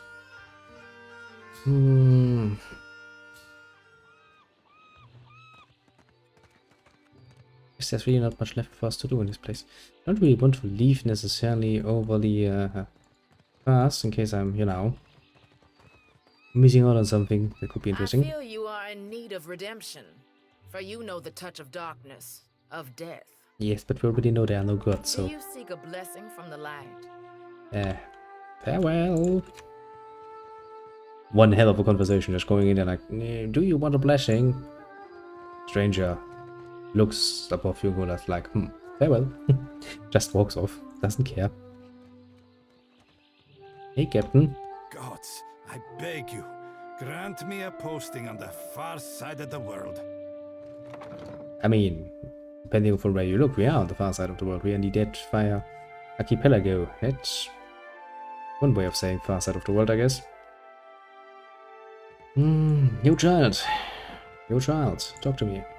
The moment the ship arrives, I will take my family back to Ostia. That's all. Don't mind me, I'm totally not in here. Let's make a quick save. Sure. Got it. Shame if somebody were to, you know, steal all the stuff and you can't see them in your private rooms. Yeah, it's such a true shame, isn't it? Don't worry, Rico, I was just, you know, cleaning up. Yes, yes, yes, yes. I'm such a nice visitor, I just clean your room a bit. But now, I'm pretty sure he's gonna feel even better. Well, the whole nonsense that has happened so far. I think he wasn't happy about me being like, bitch please, you're gonna give me something for my,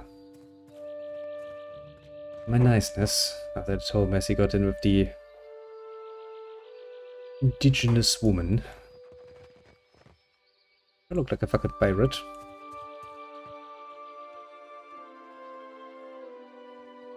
Now then, on to last few areas actually. There's only the the thing, the street, that one side street, and the Dorothy Street and the village. Shouldn't take that long to get that done. Okay, this part is going to take bite because we're probably still going to have to waddle through all the water. Yeah, truly. Warrior exercise. I mean, it is kind of cool because, you know, this is actually how it should be, technically speaking. You should have a slowdown effect in deep water. But if you know, maybe not if you're that sort of cunt. Can't do it. See, apparently doesn't give a shit about it. This man do. But where's my fast mode?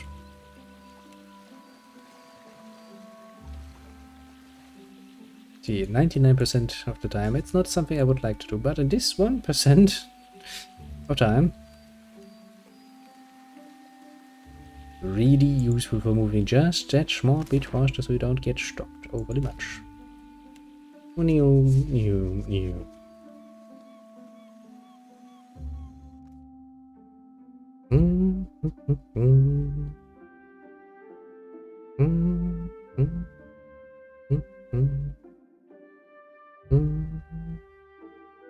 Come on. Namai. A basket, miss? To carry all sorts of things. What? Like your dignity you have lost. May Amira's winds blow sweet.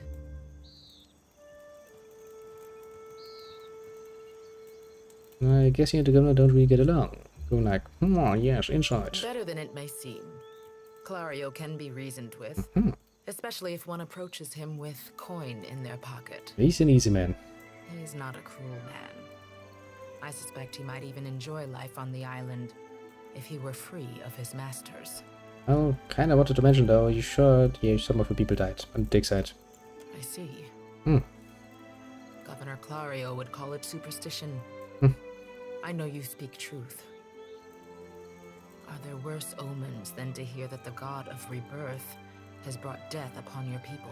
Yes, if the god of death brought death to your people, because the god of rebirth is actually going to rebirth them, doesn't he? I thank you for delivering this news. People sometimes. I will tell their families, and we will mourn them together. Yes, you do that. But you will journey on, into the god's wake. I wish you luck, outsider. There are enough Mataru here to defend the village. You are safe. Depending on how you define that, because I did kinda try to fight with you at one point and it almost worked out. Gothi's light, spare me the attention of outsiders. Vistas of color dot the watery landscape with bright blooms of color. Well, look, it's a newcomer.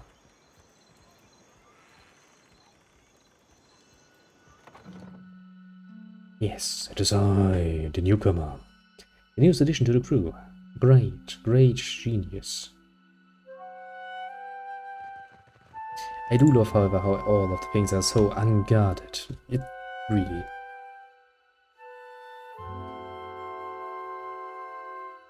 I mean, to be fair, you could probably say that this is kind of breaking the character a bit, but you know.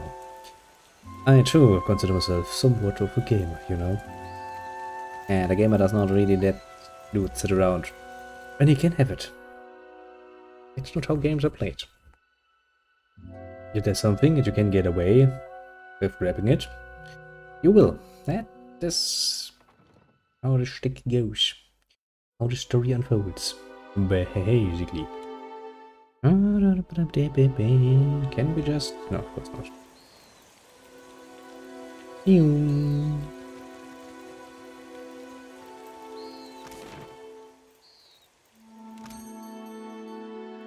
It's like, hello, surprise trader. A valiant hullbreaker, and a wooden hognose, an iron thunderer, and cottonweave sedge. I see, yes, maybe potentially this might be a good thing. Waddle, waddle, waddle.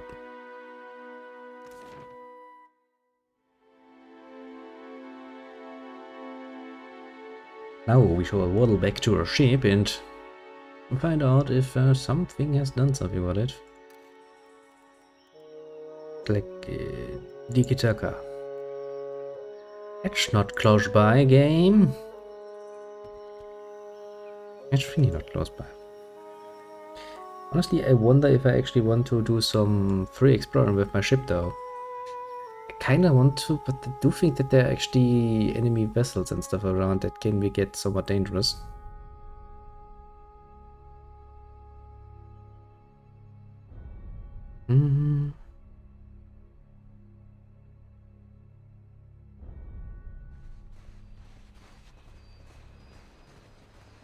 Hello, my boy. Good, you are here.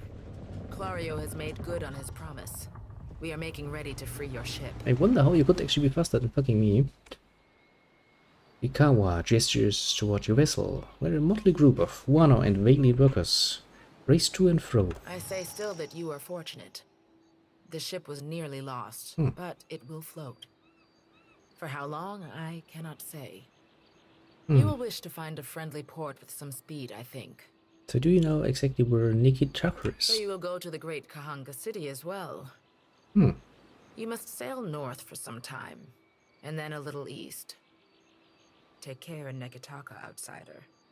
It will close its jaws around you, and you will never notice. Well, I can try, but I'm pretty damn handy at what I'm doing. Come, we will see your defiant out to sea.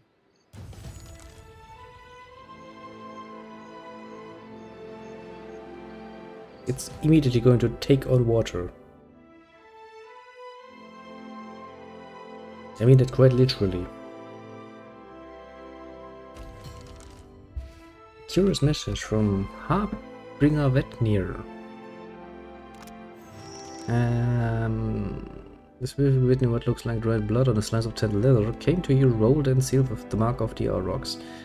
Lettering spidery and sharp suggests the sinner may have been shivering as they composed it. Most glorious watcher of Ketnua. I cordially invite you to a feast to be held in your honor. A community of like minds have congregated, having us watch. Small outpost located in southern Deadfire Sea. Witness that flows rapid expansion.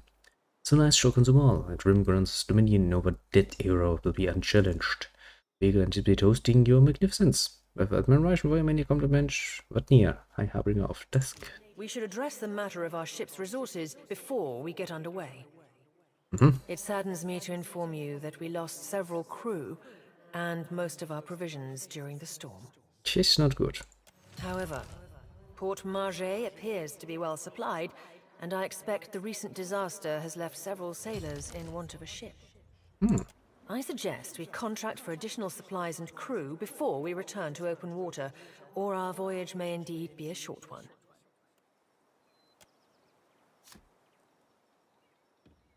Okay, first, let's sail to Port Proper. Well, I encounter another ship at sea. That's promising. As the Defiant leaves Port Marget behind, you casually observe dozens of other ships coming and going, mostly fishing and trade vessels. One craft stands out, an imposing dhow, replete with cannons, crests into view across the Defiant's starboard bow. The flag raised high atop its sails signifies a wish to parley. However, the dhow approaches at aggressive speed, suggesting that it may not be easily turned away.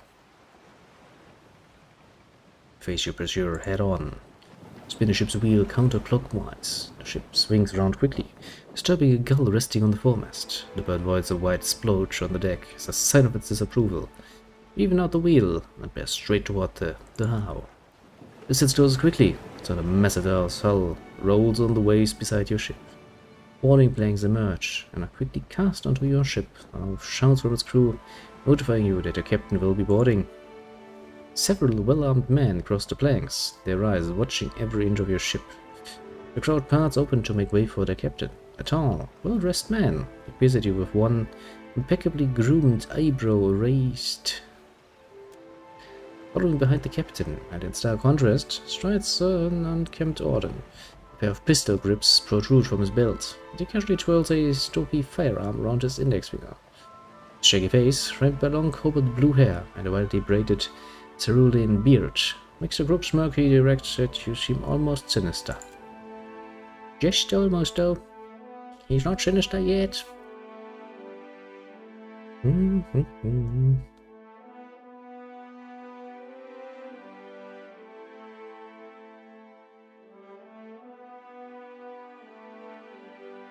Yeah, that's what I get for just wanting to, go to...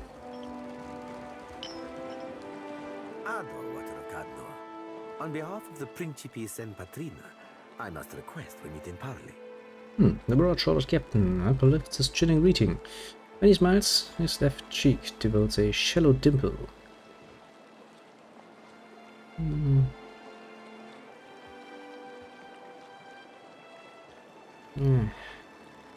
Request denied, now get off my ship.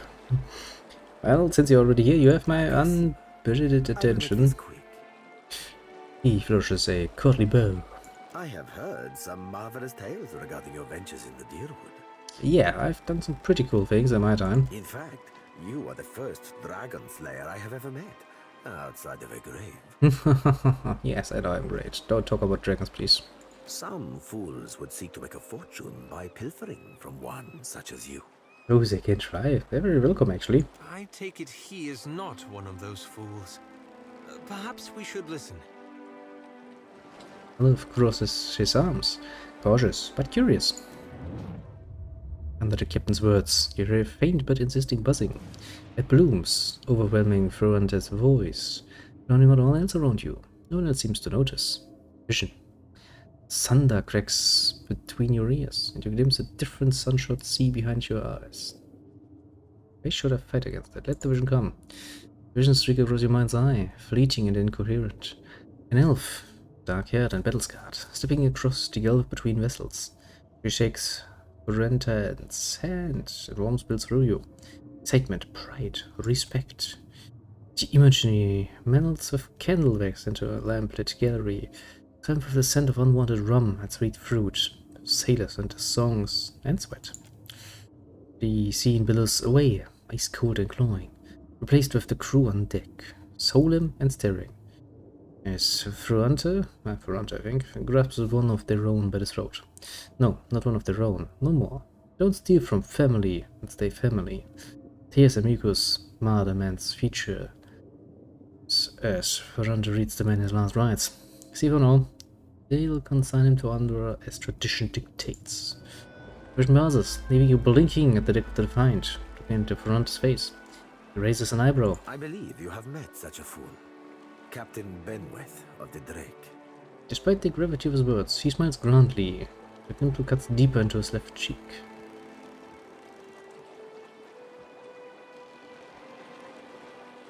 Okay, first things first. I know a Cypher Sandy book when I feel it. Tell yours to stay out of my head. The blue one in his mouth falls open. Careful, ship hunter. Mind that you do not confuse a useful skill set for a non-expendable one. Nice. You little fox shit. Voxe no vulpinit merla. Gut. Frontier glares at Seraphim. Yona steps back, blinking away the rebuke, and peers at you, probing. She had a green eyes narrow, unfocused, as if trying to remember something. The captain turns a warm smile back to you. My apologies. Rest assured, it will not happen again. You can try. I'm going to shove a giant sword up your ass, but... Apologies, Captain. Didn't mean it, really. We're up all night, you know, searching out our friend here. You've been at sea a while. Your mind starts playing tricks on you, aye? Well, mine plays tricks on others, too. Usually don't mean much. Maybe see a bit of shadow, hear a bit of tune. Not unless the person's sensitive. Like, say, a watcher. Your furry little companion happens to be. Say, who are the Principes in Petrella? This is the first you are hearing of us, truly? I'm not from around here, you know. I was raised in a show of surprise, but then smile turns sly, and he cants his head as if to include you in a secret. We are a magnificent but largely landless people, so we have come to own the sea. Interesting. To survive, we must seize prosperity where we can. Hence, we're oft labeled as pirates, smugglers, merchants of illicit trade, or mercenaries. Yes, and I'm sure you're all of the above and more. It will not always be so, but it is for now. Yeah, you say this Captain Benwick is the one who attacked me. The short-sighted scoundrel has been wreaking havoc in the area for months. And affirmative. He is no son of Velia. I do not fault his ancestry, but he disregards too much the grand heritage we Principi represent. Benwick is the second most selfish captain within the Principi's newest generation. He risks all that we value. I'm going to be very perceptive and be like, huh, if Benwick the second most selfish, what's the first? He pinches at his lips, eyes narrowing thoughtfully. You can see that he is biting back a mischievous grin. Perhaps I have said too much. This is a problem solely of my own, for now.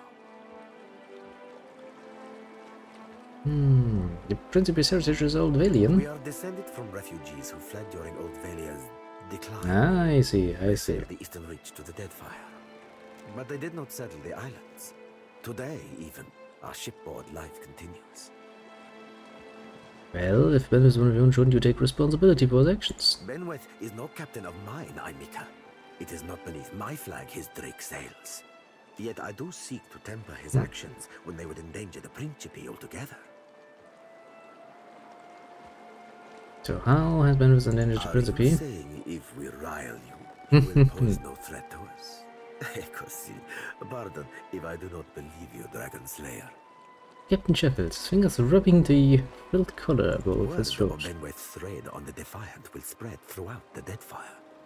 More fools will seek to prey upon you. Yeah, but that means more loot is getting my way and I don't even have to do anything for it. I would suggest you stave off all others by making an example of Benwick.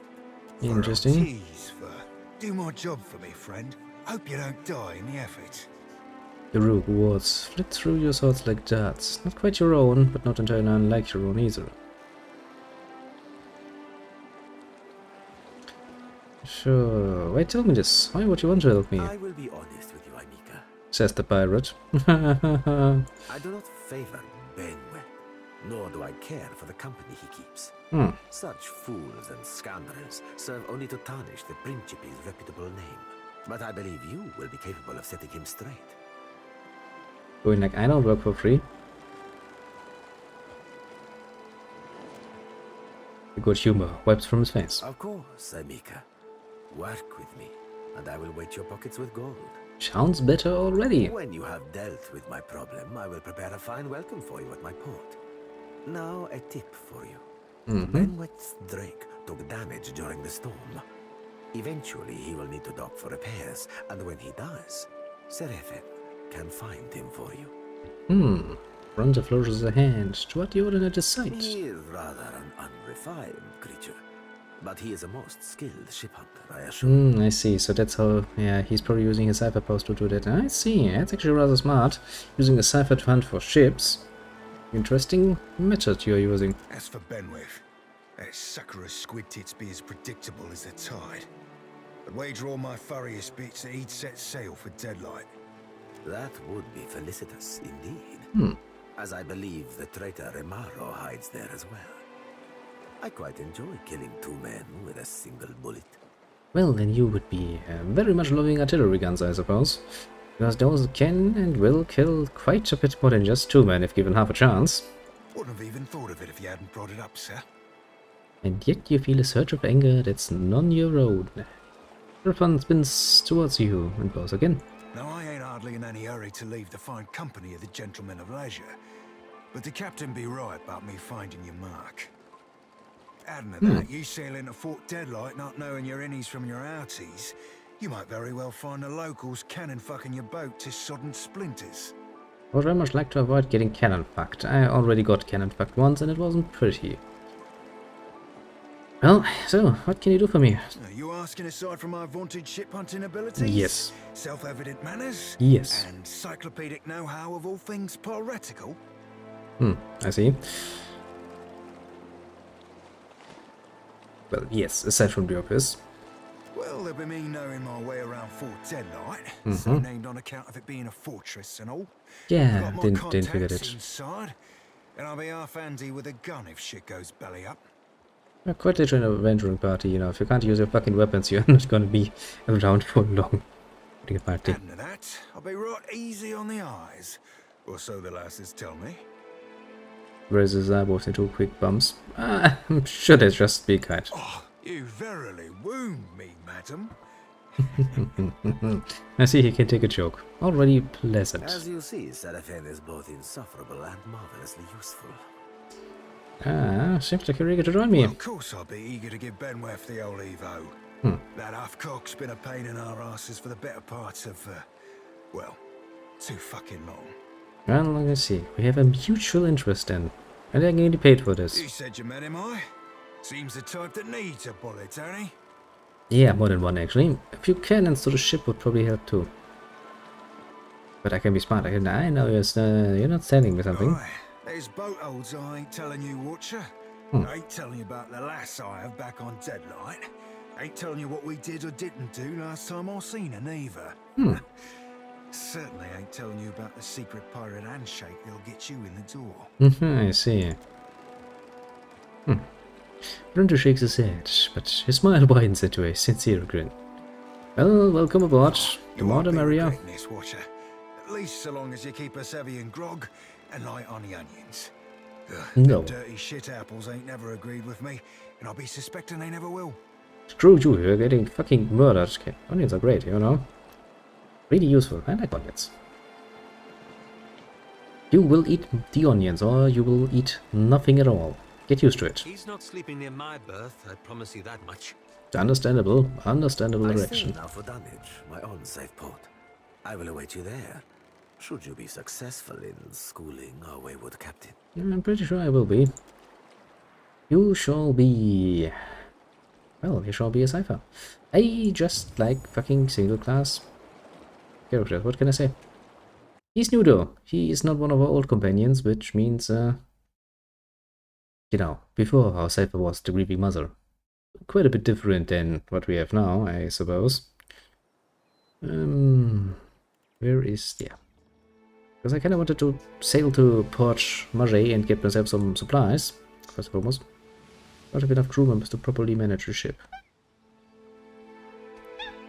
This is not good.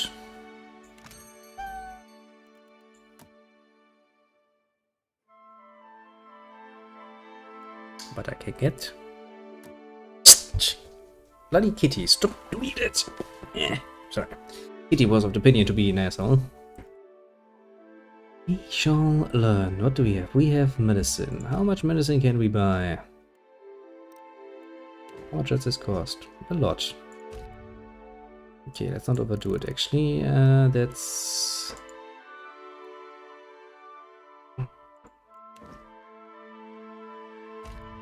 pretty sure I...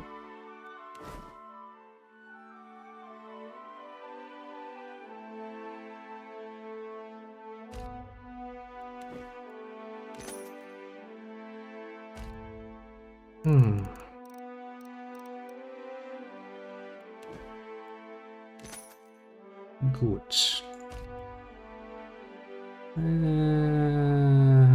How many cannonballs do I want?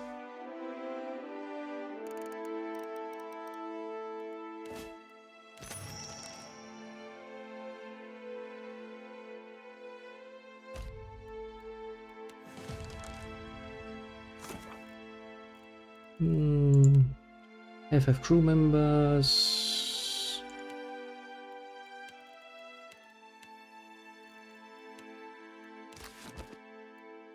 Would you please? And we have air tools. We have drink photo arena -4 per day. Let's buy some 50 waters. Actually, let's buy another 50 because it's dirt fucking cheap. Buy like 100 Arctic so people don't die.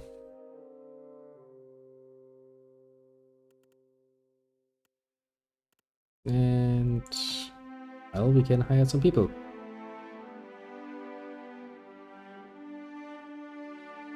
We have an elf. I don't really like the idea of having elves on board, but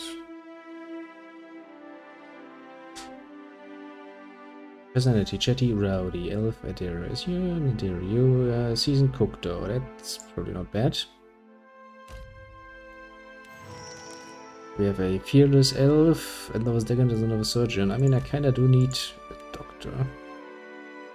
Then we have a chatty novice helmsman, novice cannoneer. An academic cannoneer, sure. Malicious, I don't care. Chatty, novice navigator, novice decade, yeah. And I guess I can't free that strange person. Pretty sure he's also a crew member we can recruit.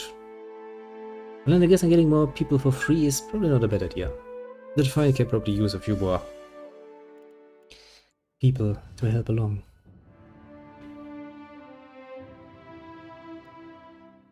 No, in athletics it shall be.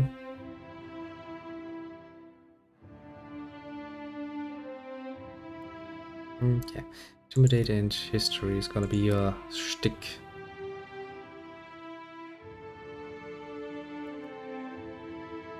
Upgraded from gilded.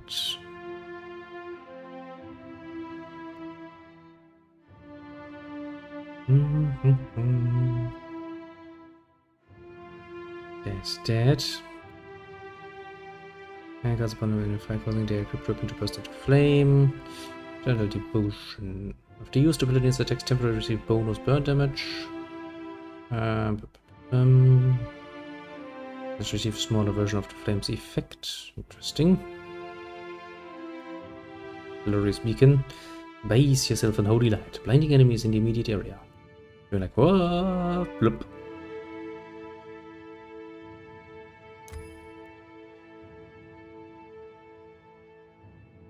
I actually get 2 abilities. That's kind of neat. Increase creature's will defense, fortitude defense, reflex defense, eagles of loyalty, remove charm, confuse, dominate reflex for party members. Gain concentration percent. This could be really, really important though. And what did I say? I'm teaching you athletics and history and intimidate, yes.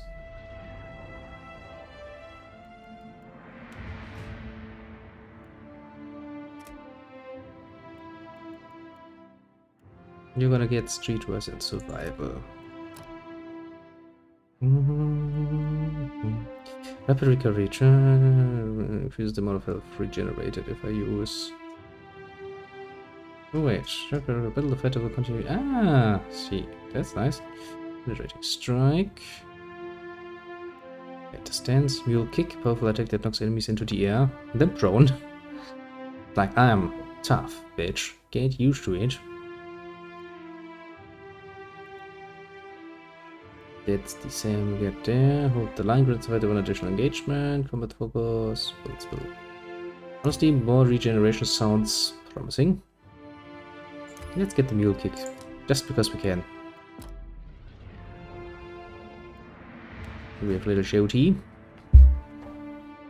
who's gonna learn more about alchemy. I mean, we have this, we have this, we have alchemy. Sleight of hand I'm probably going to ignore. Stealth and mechanics do we need still?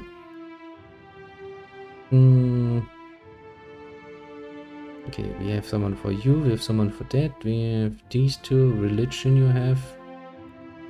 So you will get religion and Diplomacy.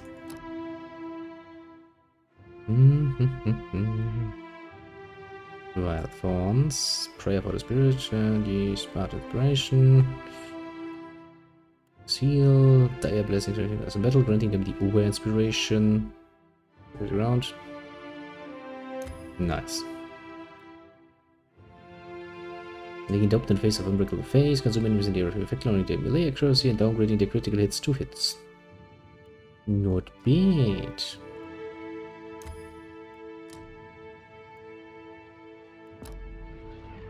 And then we have the newest member.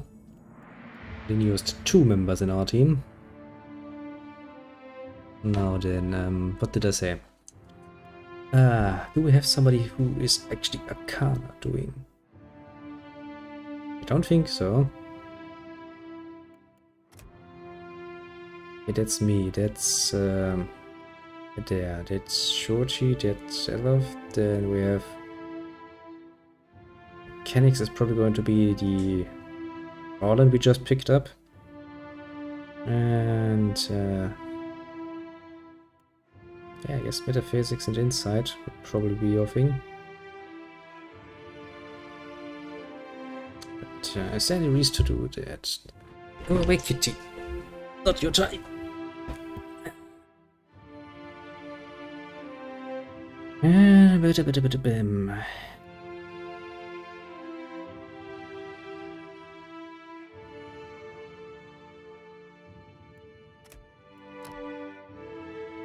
Wow, we have a lot of things are going around. Oh yeah, the Grimbar system. Just gonna be fun. Spirit 2 weapon star, weapon blah blah, 2-handed all of that is rather not something you will need much as a mage, I'm assuming. Can't go wrong with Letters bounding missiles though. Gas becomes a living generator of a powerful bolt of electricity. This of what's humming anything catches in its path. Okay, I need the fireball. I mean, I'm a mage. I quite literally cannot live, exist, or survive without. Have yourself a look at that, mates. Captain.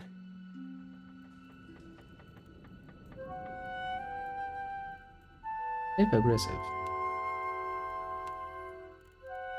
Restore aggressive. Yeah, sure, let have you fun with your cipher powers.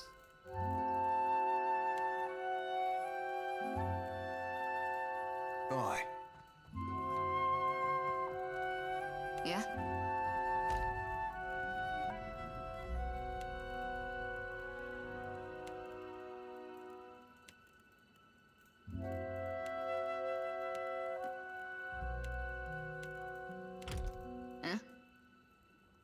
Then let's do it again. Is it conscience or a simple reason that Yes. I could use it. What do you need me to do? How fate has brought us together? The ice-hearted guard. She has set my fine at 400 pyres. I have... Now, I flounder here until the debt is paid. Any suggestions on how to get out of A them? matter of coin. 400 beautiful coins. That or the key, yes? The door is the thing. Yeah, the door is indeed a thing. The commander, she guards the keys like a jealous wife. It would take steady hands to slip it from her pocket. That is, if you have need of keys at all. You think me idle to ask this of you and do nothing? I have scratched, madam, a little mortar from beneath the bars at the window at every chance. The stonework, it is very strong. I can do nothing by hand. With tools, perhaps. With explosives, for certain. Norgund in the Kraken's Eye, he carries many such useful items. All for legitimate use, of course. Animancers, they love explosives. Who doesn't? Sure. Yeah, so we found something hidden.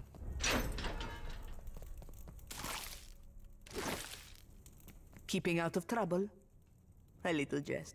What is it? Any chance you lower his fine? Kue, don't tell me Rigere has earned your pity. That won't last.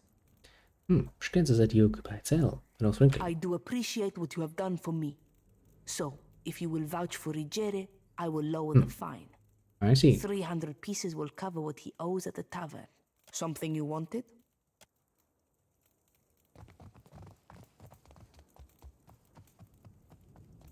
My fingers be fat.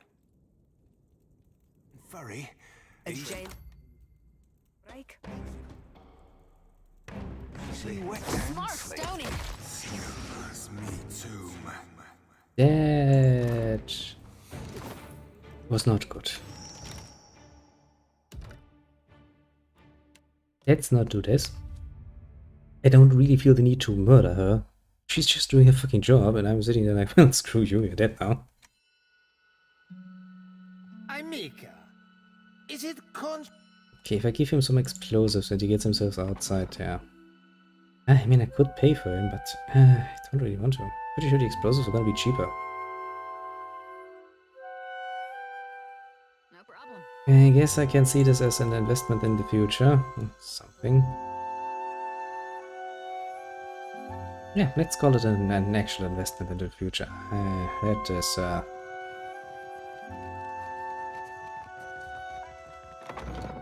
yeah, that is just what we're gonna call it. For sure.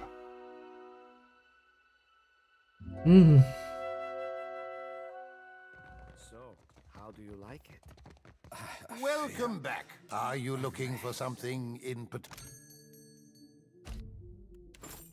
Panic, scratching venoms in the bomb. K-word drugs, K-word drugs, K-word bombs, K-word poison.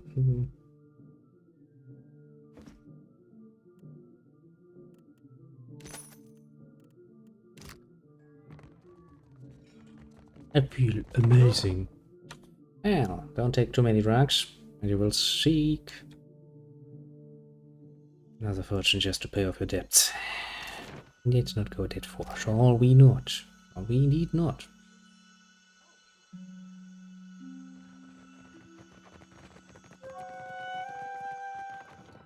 Now then, let's see if I can actually give him the bomb, but let's see what happens then. Assume if, you know, I shall be away at the time he bombs himself out. I didn't know one. You were Merla. Okay, but I can't interact with that. That's annoying. In the end, I don't really have a choice, do I? Basically, like, you can pay for it, or you can go screw yourself.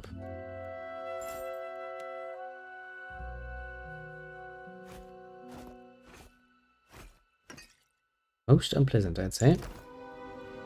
Keeping out of trouble? Yeah. Eros. Well, good riddance to him. It's your coin to spend. Severia pulls a ring of keys from her pocket and moves towards the cellar door. That's a lot of money, but well... yeah, maybe it's just something we shall see as an investment into the future. Captain, see you at your ship.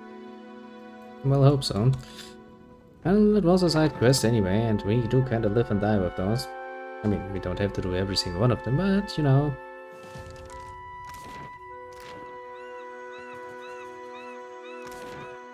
Okay, if I say leave per she, I can get on my ship, can't I? Now, how do I equip my ship with stuff? That's something I actually need to learn reasonably quickly. Well, probably like they say. Don't worry, game, I'm going to learn that myself. Okay, what do we have here? Food and drinks.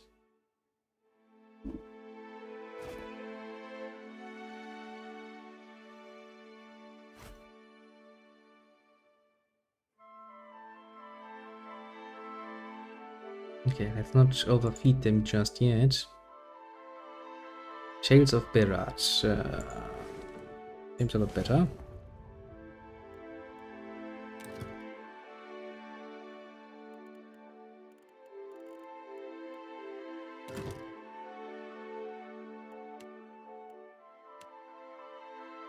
Banner colors, obsidian colors. The Watcher of The woodcutters. I'm going to keep my home piece going.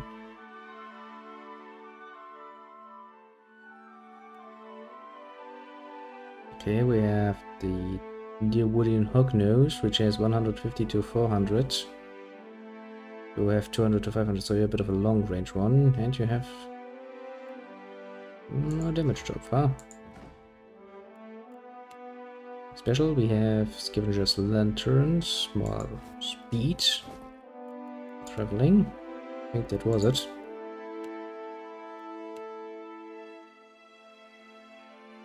Let's see here. Pushed Folk, Old Villier, Drunkard, Job Trades. He's a good deckhand. He's a good helmsman. The quick novice cannoneer. He's doing cannons, and I think those are deckhand people. We have Novice Navigator here.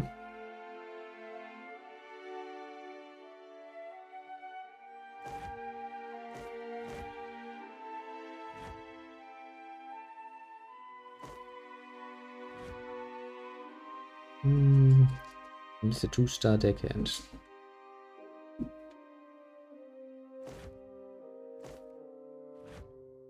That deckhand position, isn't it? That should actually help with the efficiency of all of that. So we have the cook is back in business. Surgeon, eh? Why don't you let the surgeon do the surgery thing? We have a helmsman who's actually doing the helmsman thing. We have helmsman and cannoneer. Surgeon and cannoneer. Even better at that. Don't think so, but let's technically speaking, you are only good at that. Let's keep the old man up and resting. And they're content. That's good. Well. Now that we have that out of the way, let us actually go and explore a bit around the Orpheus Island. All the people are reading shit. Okay, can I... Okay. I can't just, use a little small boat and actually, go wherever I actually need to land, eh? I mean, okay, I can get behind the system.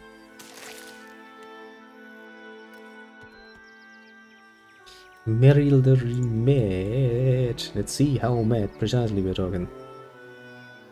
Okay, quick save and find out, shall we?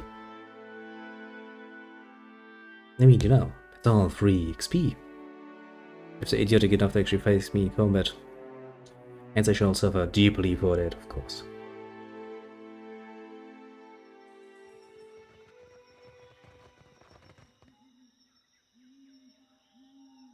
Are you rusted copper construct? Ah, I see why you're called mad. Undead, eh? Haven't seen you in a while. I see trouble. You wouldn't fight me, would you? Not from up there. And I'm assuming... I don't think you can cast spells from that far away.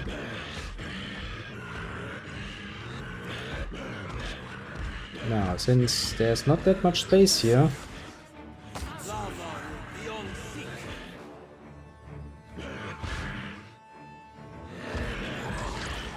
Let's go.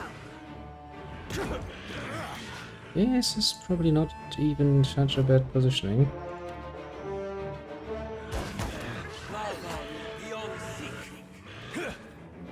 Now, let's use my enhanced Eternal Devotion to really fuck with you.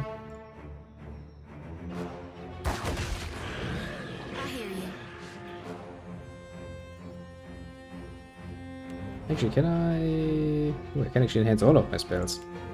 That's kinda cool.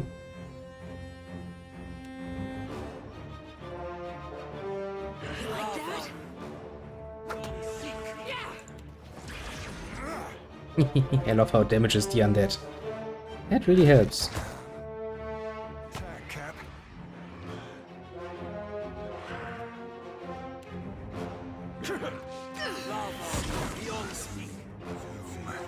Now, let's murder the last few of them and be done with it.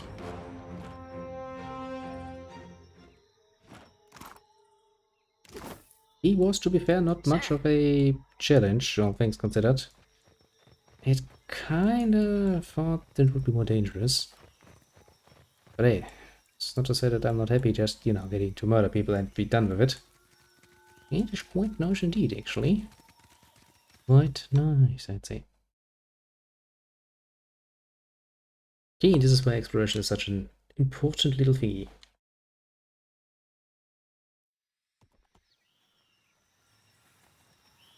Abandoned village, search location. And we find nothing of value. It's great. We still have one injured crew. My health is pretty good, my sail is pretty good, my people are good, everything is happy, but we are losing medicine because we are technically dealing with him. Okay. What I can see is that we are relatively well and truly the southern border.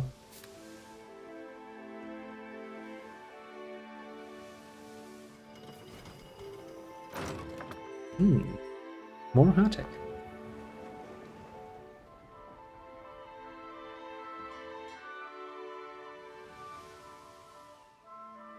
And I want to go, you know, to the low lands and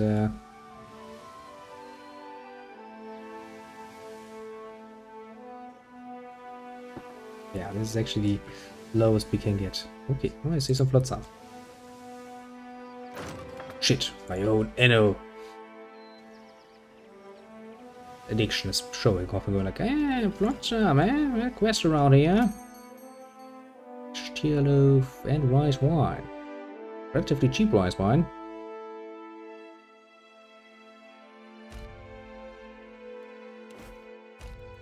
How much would cost everything of you? That's not much, sure.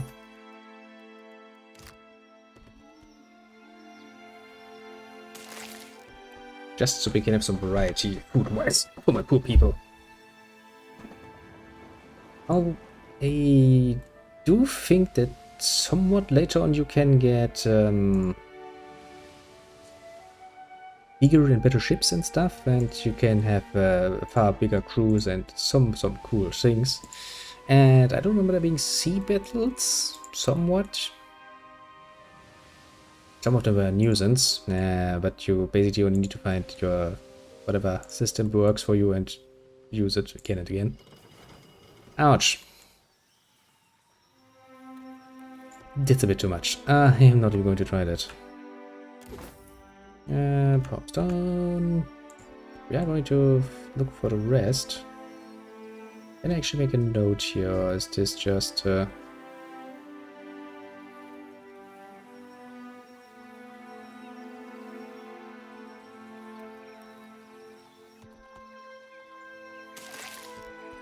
water?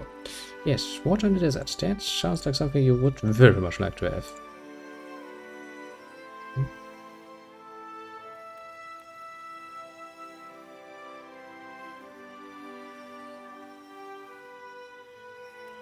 Sadly, it doesn't really say much. Is it actually saved as a location?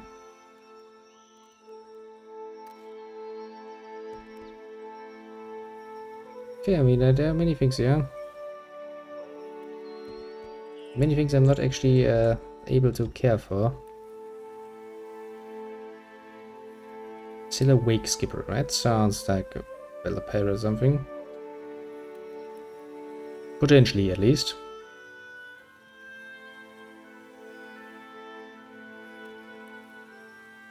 Well, I guess I do kind of want to get a bit more exploring. I mean, there's really no reason to overdo it.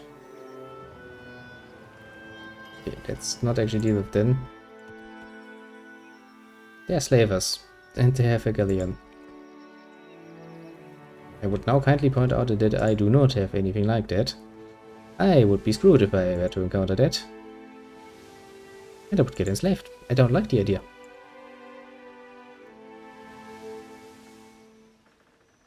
Jesus Christ, there are many things down here that would absolutely murder me.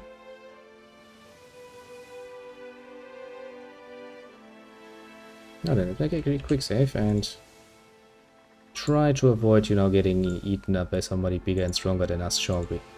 It would be kinda It's just kinda unfair. To our own little people. Somebody would have to be sacrificed as a slave. Most definitively. And I'm not gonna be that one.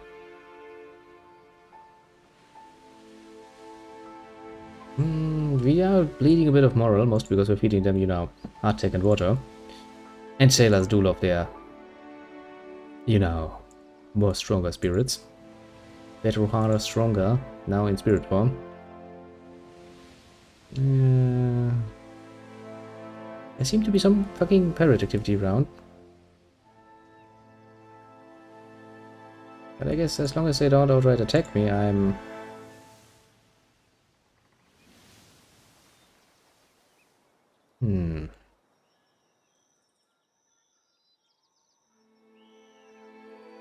Doesn't really tell me much.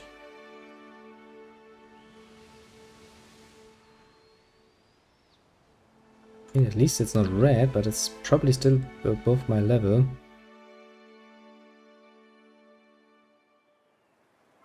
Yeah, it's probably not a bad idea to just avoid everything that looks dangerous for the moment, you know. We're somewhat safe here, and we really don't have any reason to overdo it. I kind of want to leave some locations for later anyway, so that we actually have some reason to take a break here and there. Hammer and chisel, okay. Yeah, some rice wine, Pass. Do you have any reason to attack me? I don't think you actually have a reason to attack me, and I don't think she will. I do know that some of the ships are very aggressive.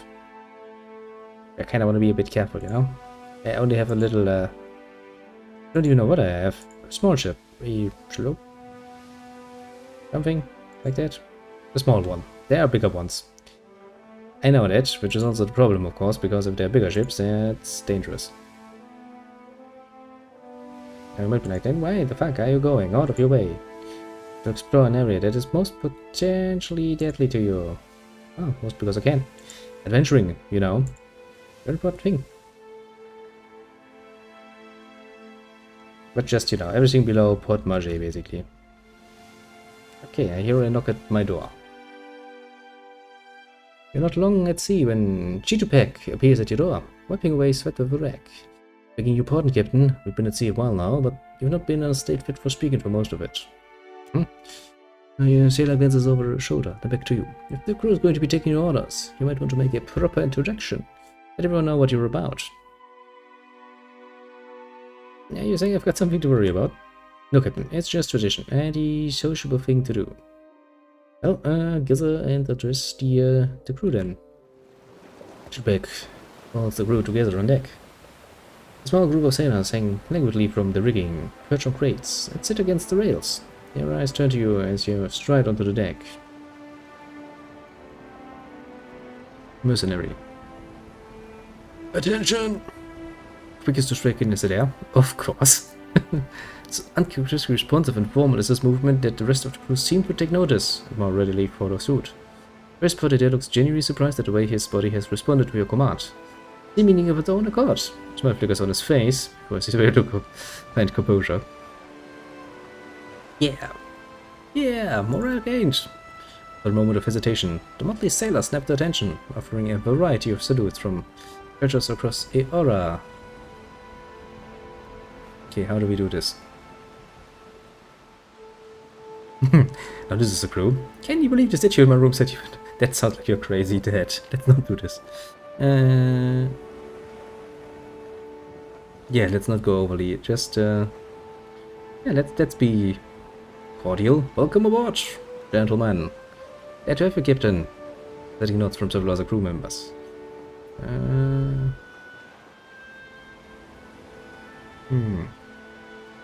I say jump, you ask up. Come on, let's not do this. Let's stay relaxed for a moment. Let's not go overly socially. Ooh, here likes money. Stick with me and you'll have more coin than a cave can spend. Good point. Hey, that'd be the very thing a pirate likes to hear. The mouth splits into a wide grin. Not just a pirate, you know.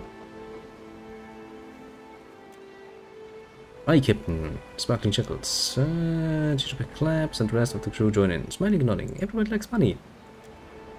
Certainly so, swords. Pardon me asking you, but what exactly is the ship's mission in the Deadfire? It oversized naked statue. Yeah, that's kind of what we're doing. Plunder and booty, we're after the gods damn plunder and booty. It's kinda true. A big blue bastard of a god. Now who's with me? Well, that oversized naked statue took a piece of my soul. I aim to take it back. He steps forward and looks over the crew. That's not all he's taken, and if he hasn't taken from you and yours yet, don't be too sure he won't. We're in this. Watching spread some among the crew as they look to one another in disbelief. Child Sister Dahlia performs a gesture of reverence to the gods. Our captain's touched by the gods. He quick nods. Crew splits up, returning to the duties as the ship, your ship, sails on, passing through the bright blue waters of the Deadfire. Nice. Well, I guess we got some motivational nonsense going.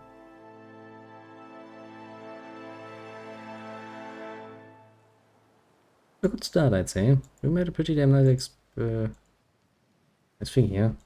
Can I actually... Oh, I can go faster. I'm gonna go fast. We can see shipwreck. A shipwreck I can take is not much of a shipwreck.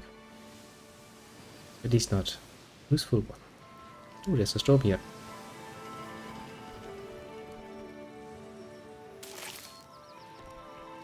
What a time, water all the way. Storm is coming, I should move. Bam, bam, bam, bam, bam. Hey! Move, move, move. Guess probably going to damage my ship, honestly. If through it. You've gained an item, not ends of walls. The item was put into stash. Fire kelp, nothing else. Okay, the storm has not moved in my direction yet.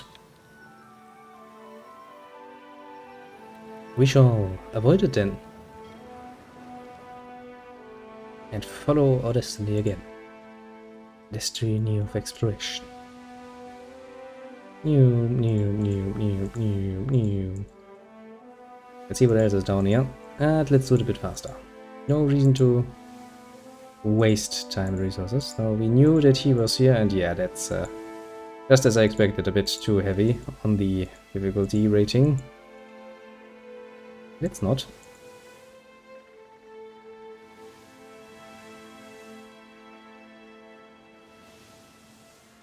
Good old exploration. How many tours like this would I need to do? At least 2 more, I think, from left to right, and then once more from right to left to have reached everything all the way up to Port Margey. I think, at least.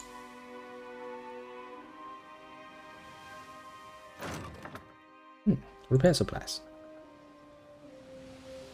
Okay, now we have the storm here. We kind of want to sail around the storm. Our crews are arguing on deck, apparently, while I'm not watching. An argument from the deck pulls your attention away from the gentle rocking of the ship, the smooth expanse of the blue of the horizon.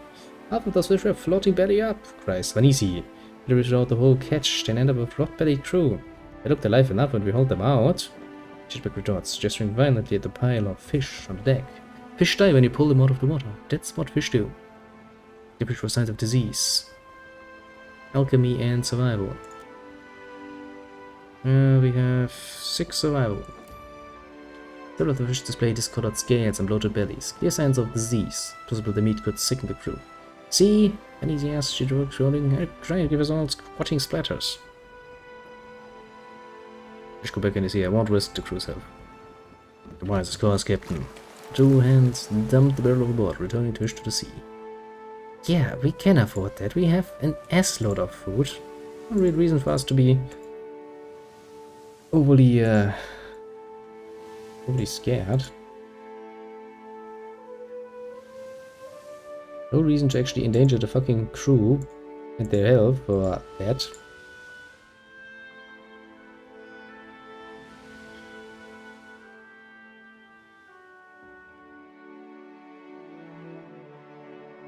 We stand on the forecastle, gazing out at clear skies and gentle seas. The chattering of the crew darkens, adopting an ominous tone. As it is double railing, they peer out at the sea. By the gods, Reimer mutters. The surface of the sea swells, an enormous glowing shape is surfacing. Identify it.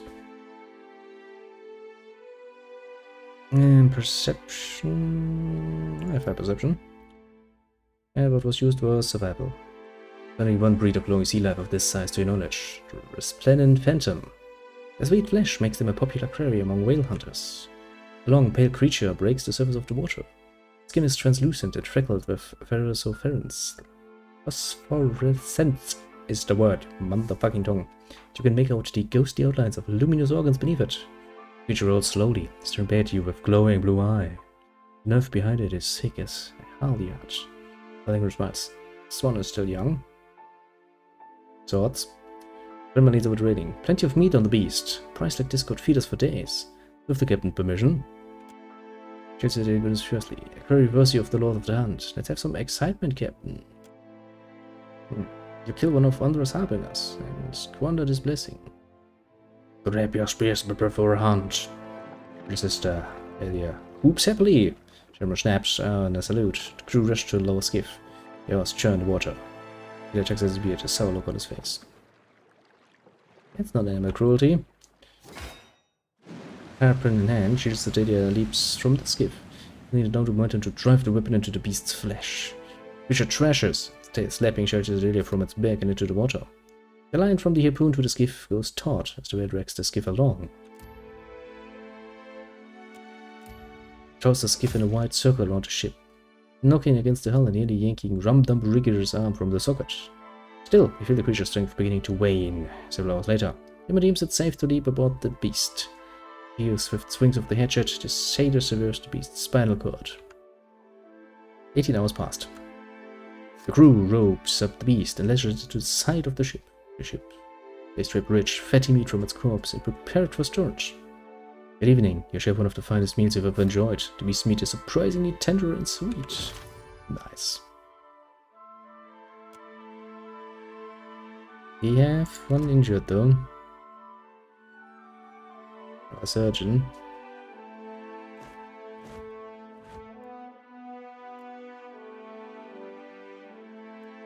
Well, I guess I immediately equipped it. I mean, why not? Let them eat. Good for once.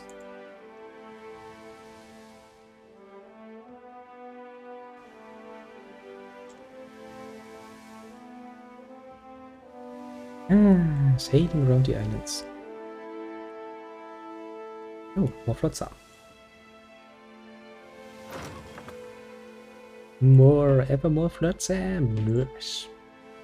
Very nice even, one might say.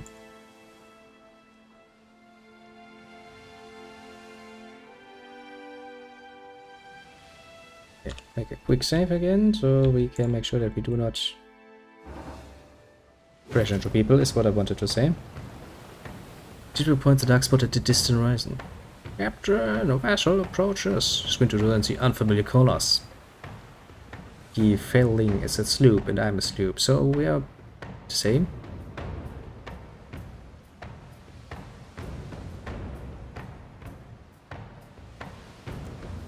The ship draws near and its crew throws open the gun ports.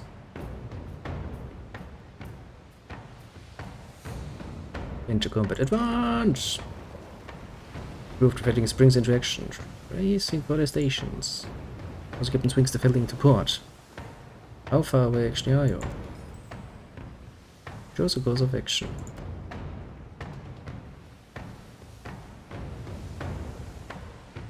Okay, 430 meters. Full speed ahead!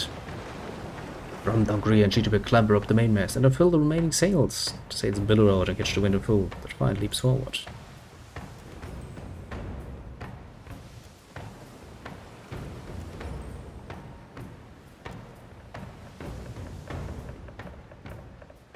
To starboard! And the crew scurry to the stations in preparations for maneuvers. 400 sails hang empty as the ship comes to a stop. Wind has died. Fire the port cannons!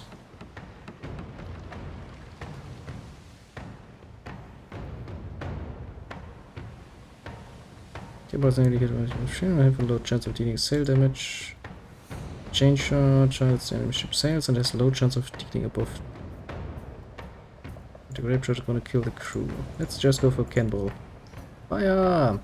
Ship crests over the peak of a wave. The cannoneers fire a deafening volley. One cannon, mind you. The opposing ship. Miss. Line beats to windward. Check in between port and starboard with all appropriate speed. Fast and your crew better prepared. You secure the wind gauge before the failing crew has the opportunity to come and claim for themselves. Okay, since we are now reloading, let's actually try to turn around. Right to dribble.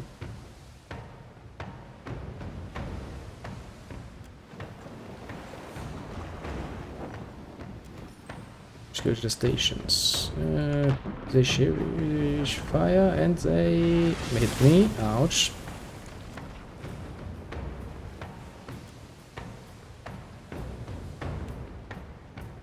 You fire. And we hit.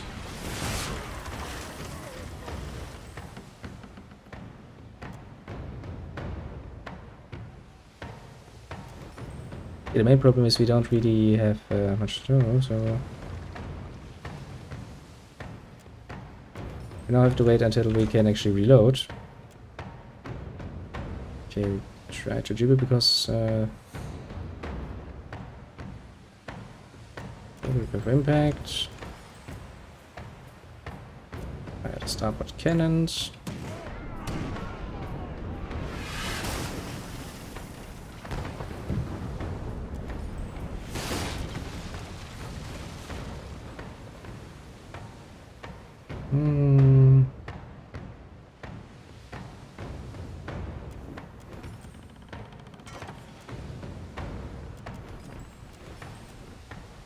Fire the cannons again. Please do some damage. Okay, we getting closer.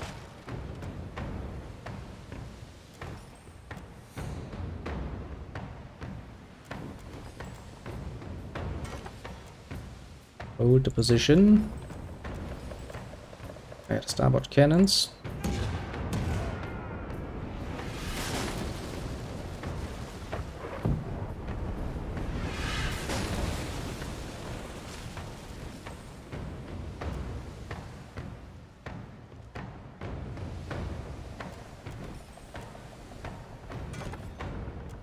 Come on.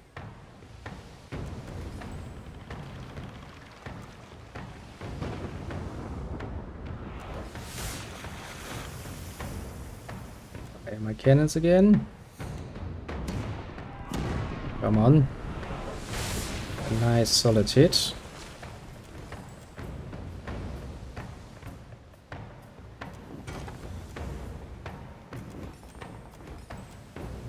Fire the cannons. Two nice solid hits. We got them almost. One hit. Come on. Hold position. We're just gonna sit here and fire at them, honestly. Hold position. Fire again. I think we done it. Seawater proceed to the holes in the Fairling's hull. Moments the ship is self-submerged. Explosion in the hold rends the ship apart. A cloud of thick black smoke billows into the sky. The wind carries its scent to you. Gunpowder. You can blink. The bulk of the ship disappears below the waves. All that remains are the main mast and scattered sails, upright in final salute, before they too are taken by the sea.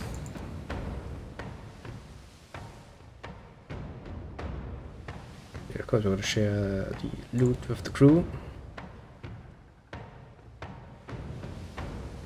Take all. That's what you get for messing with me. But I've never even dared. But they tried anyway. Take. And some good old-fashioned lager. I'll take the lager. Nothing but a good bit of beer. Keep the people happy and occupied. Go aside, search, keep searching, all the stuff. I mean, the good thing is my ship is in the meantime going to repair itself, so in case we're going to encounter, you know, some more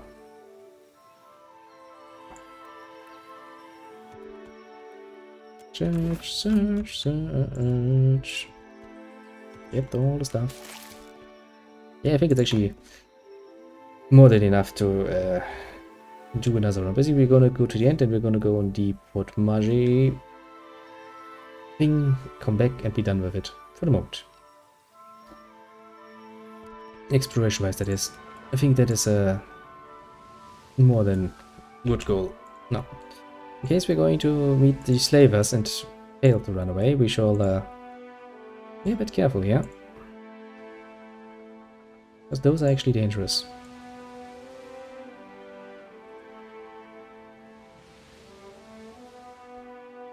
As far as I remember, that is.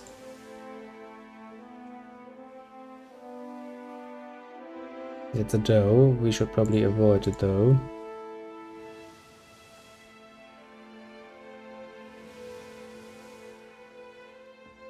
I mean, they are costing me wages. But that's such a minuscule amount of wages, I'm pretty sure we can... oh, we can keep going for a long, long while.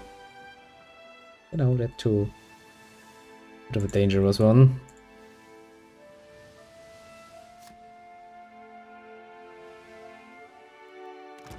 No rations? You're lying to me, game, aren't ya?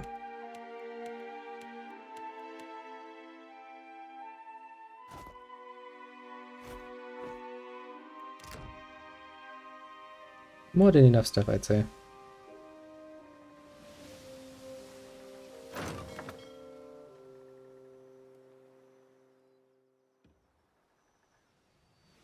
Let's try to not fuck with them overly much. Oh, two of my crew members are playing a game in the hold. Oh, it's that one again. You're examining cargo in the hold when the sound of whispers. Muted laughter draws you deeper to the darkness. You carefully round a stack of crates to find Khalema and Vanisi engaged in a round of all and sad. Hello, Captain. I'm putting down copper on all and sad. Looking to join for a round. Yeah, sure, I can play around. Perhaps we might be throwing the daggers at the hands instead. Kermit chants their head. But the guy doesn't have hands. Hands isn't against, isn't you, give us a medal. Burn a glass. Oh, we're far too large to make good targets, Seraphon. Fantastic. I'll sit this one out. I don't like losing coin. Hammer Checkers produces a dagger and spends an unnecessary length of time aiming the shot before losing it at the Orlan. Sinks into the Orlan's mouth. It's 5 points. Can you top that? Okay, I can attempt to cheat. That's not going to work.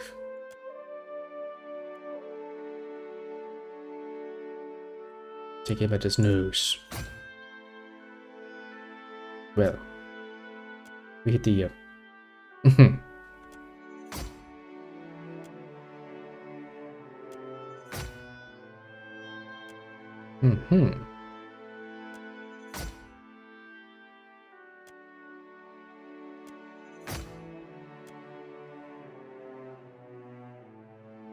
Well, could be worse, I guess. At least we get some moral out of that. Okay, just a trade vessel, yes? Yes.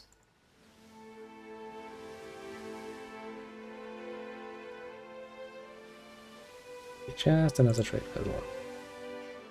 I don't really fear any trade vessels for obvious reasons. But I do fear what could potentially sit, you know, in some dark corner and just wait to come out and bite me in the ass. I would very much like to avoid that, you know? Just for some mystical reason, I don't like dying. And now, mystical as all hell.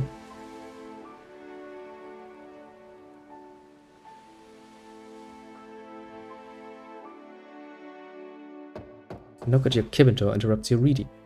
A quick stands outside, looking like someone who has just lost a bet. Captain, you'd best come topside. There's a ship on the horizon. Looks derelict. Leads you up to the forecastle. There's a small giggle of hands.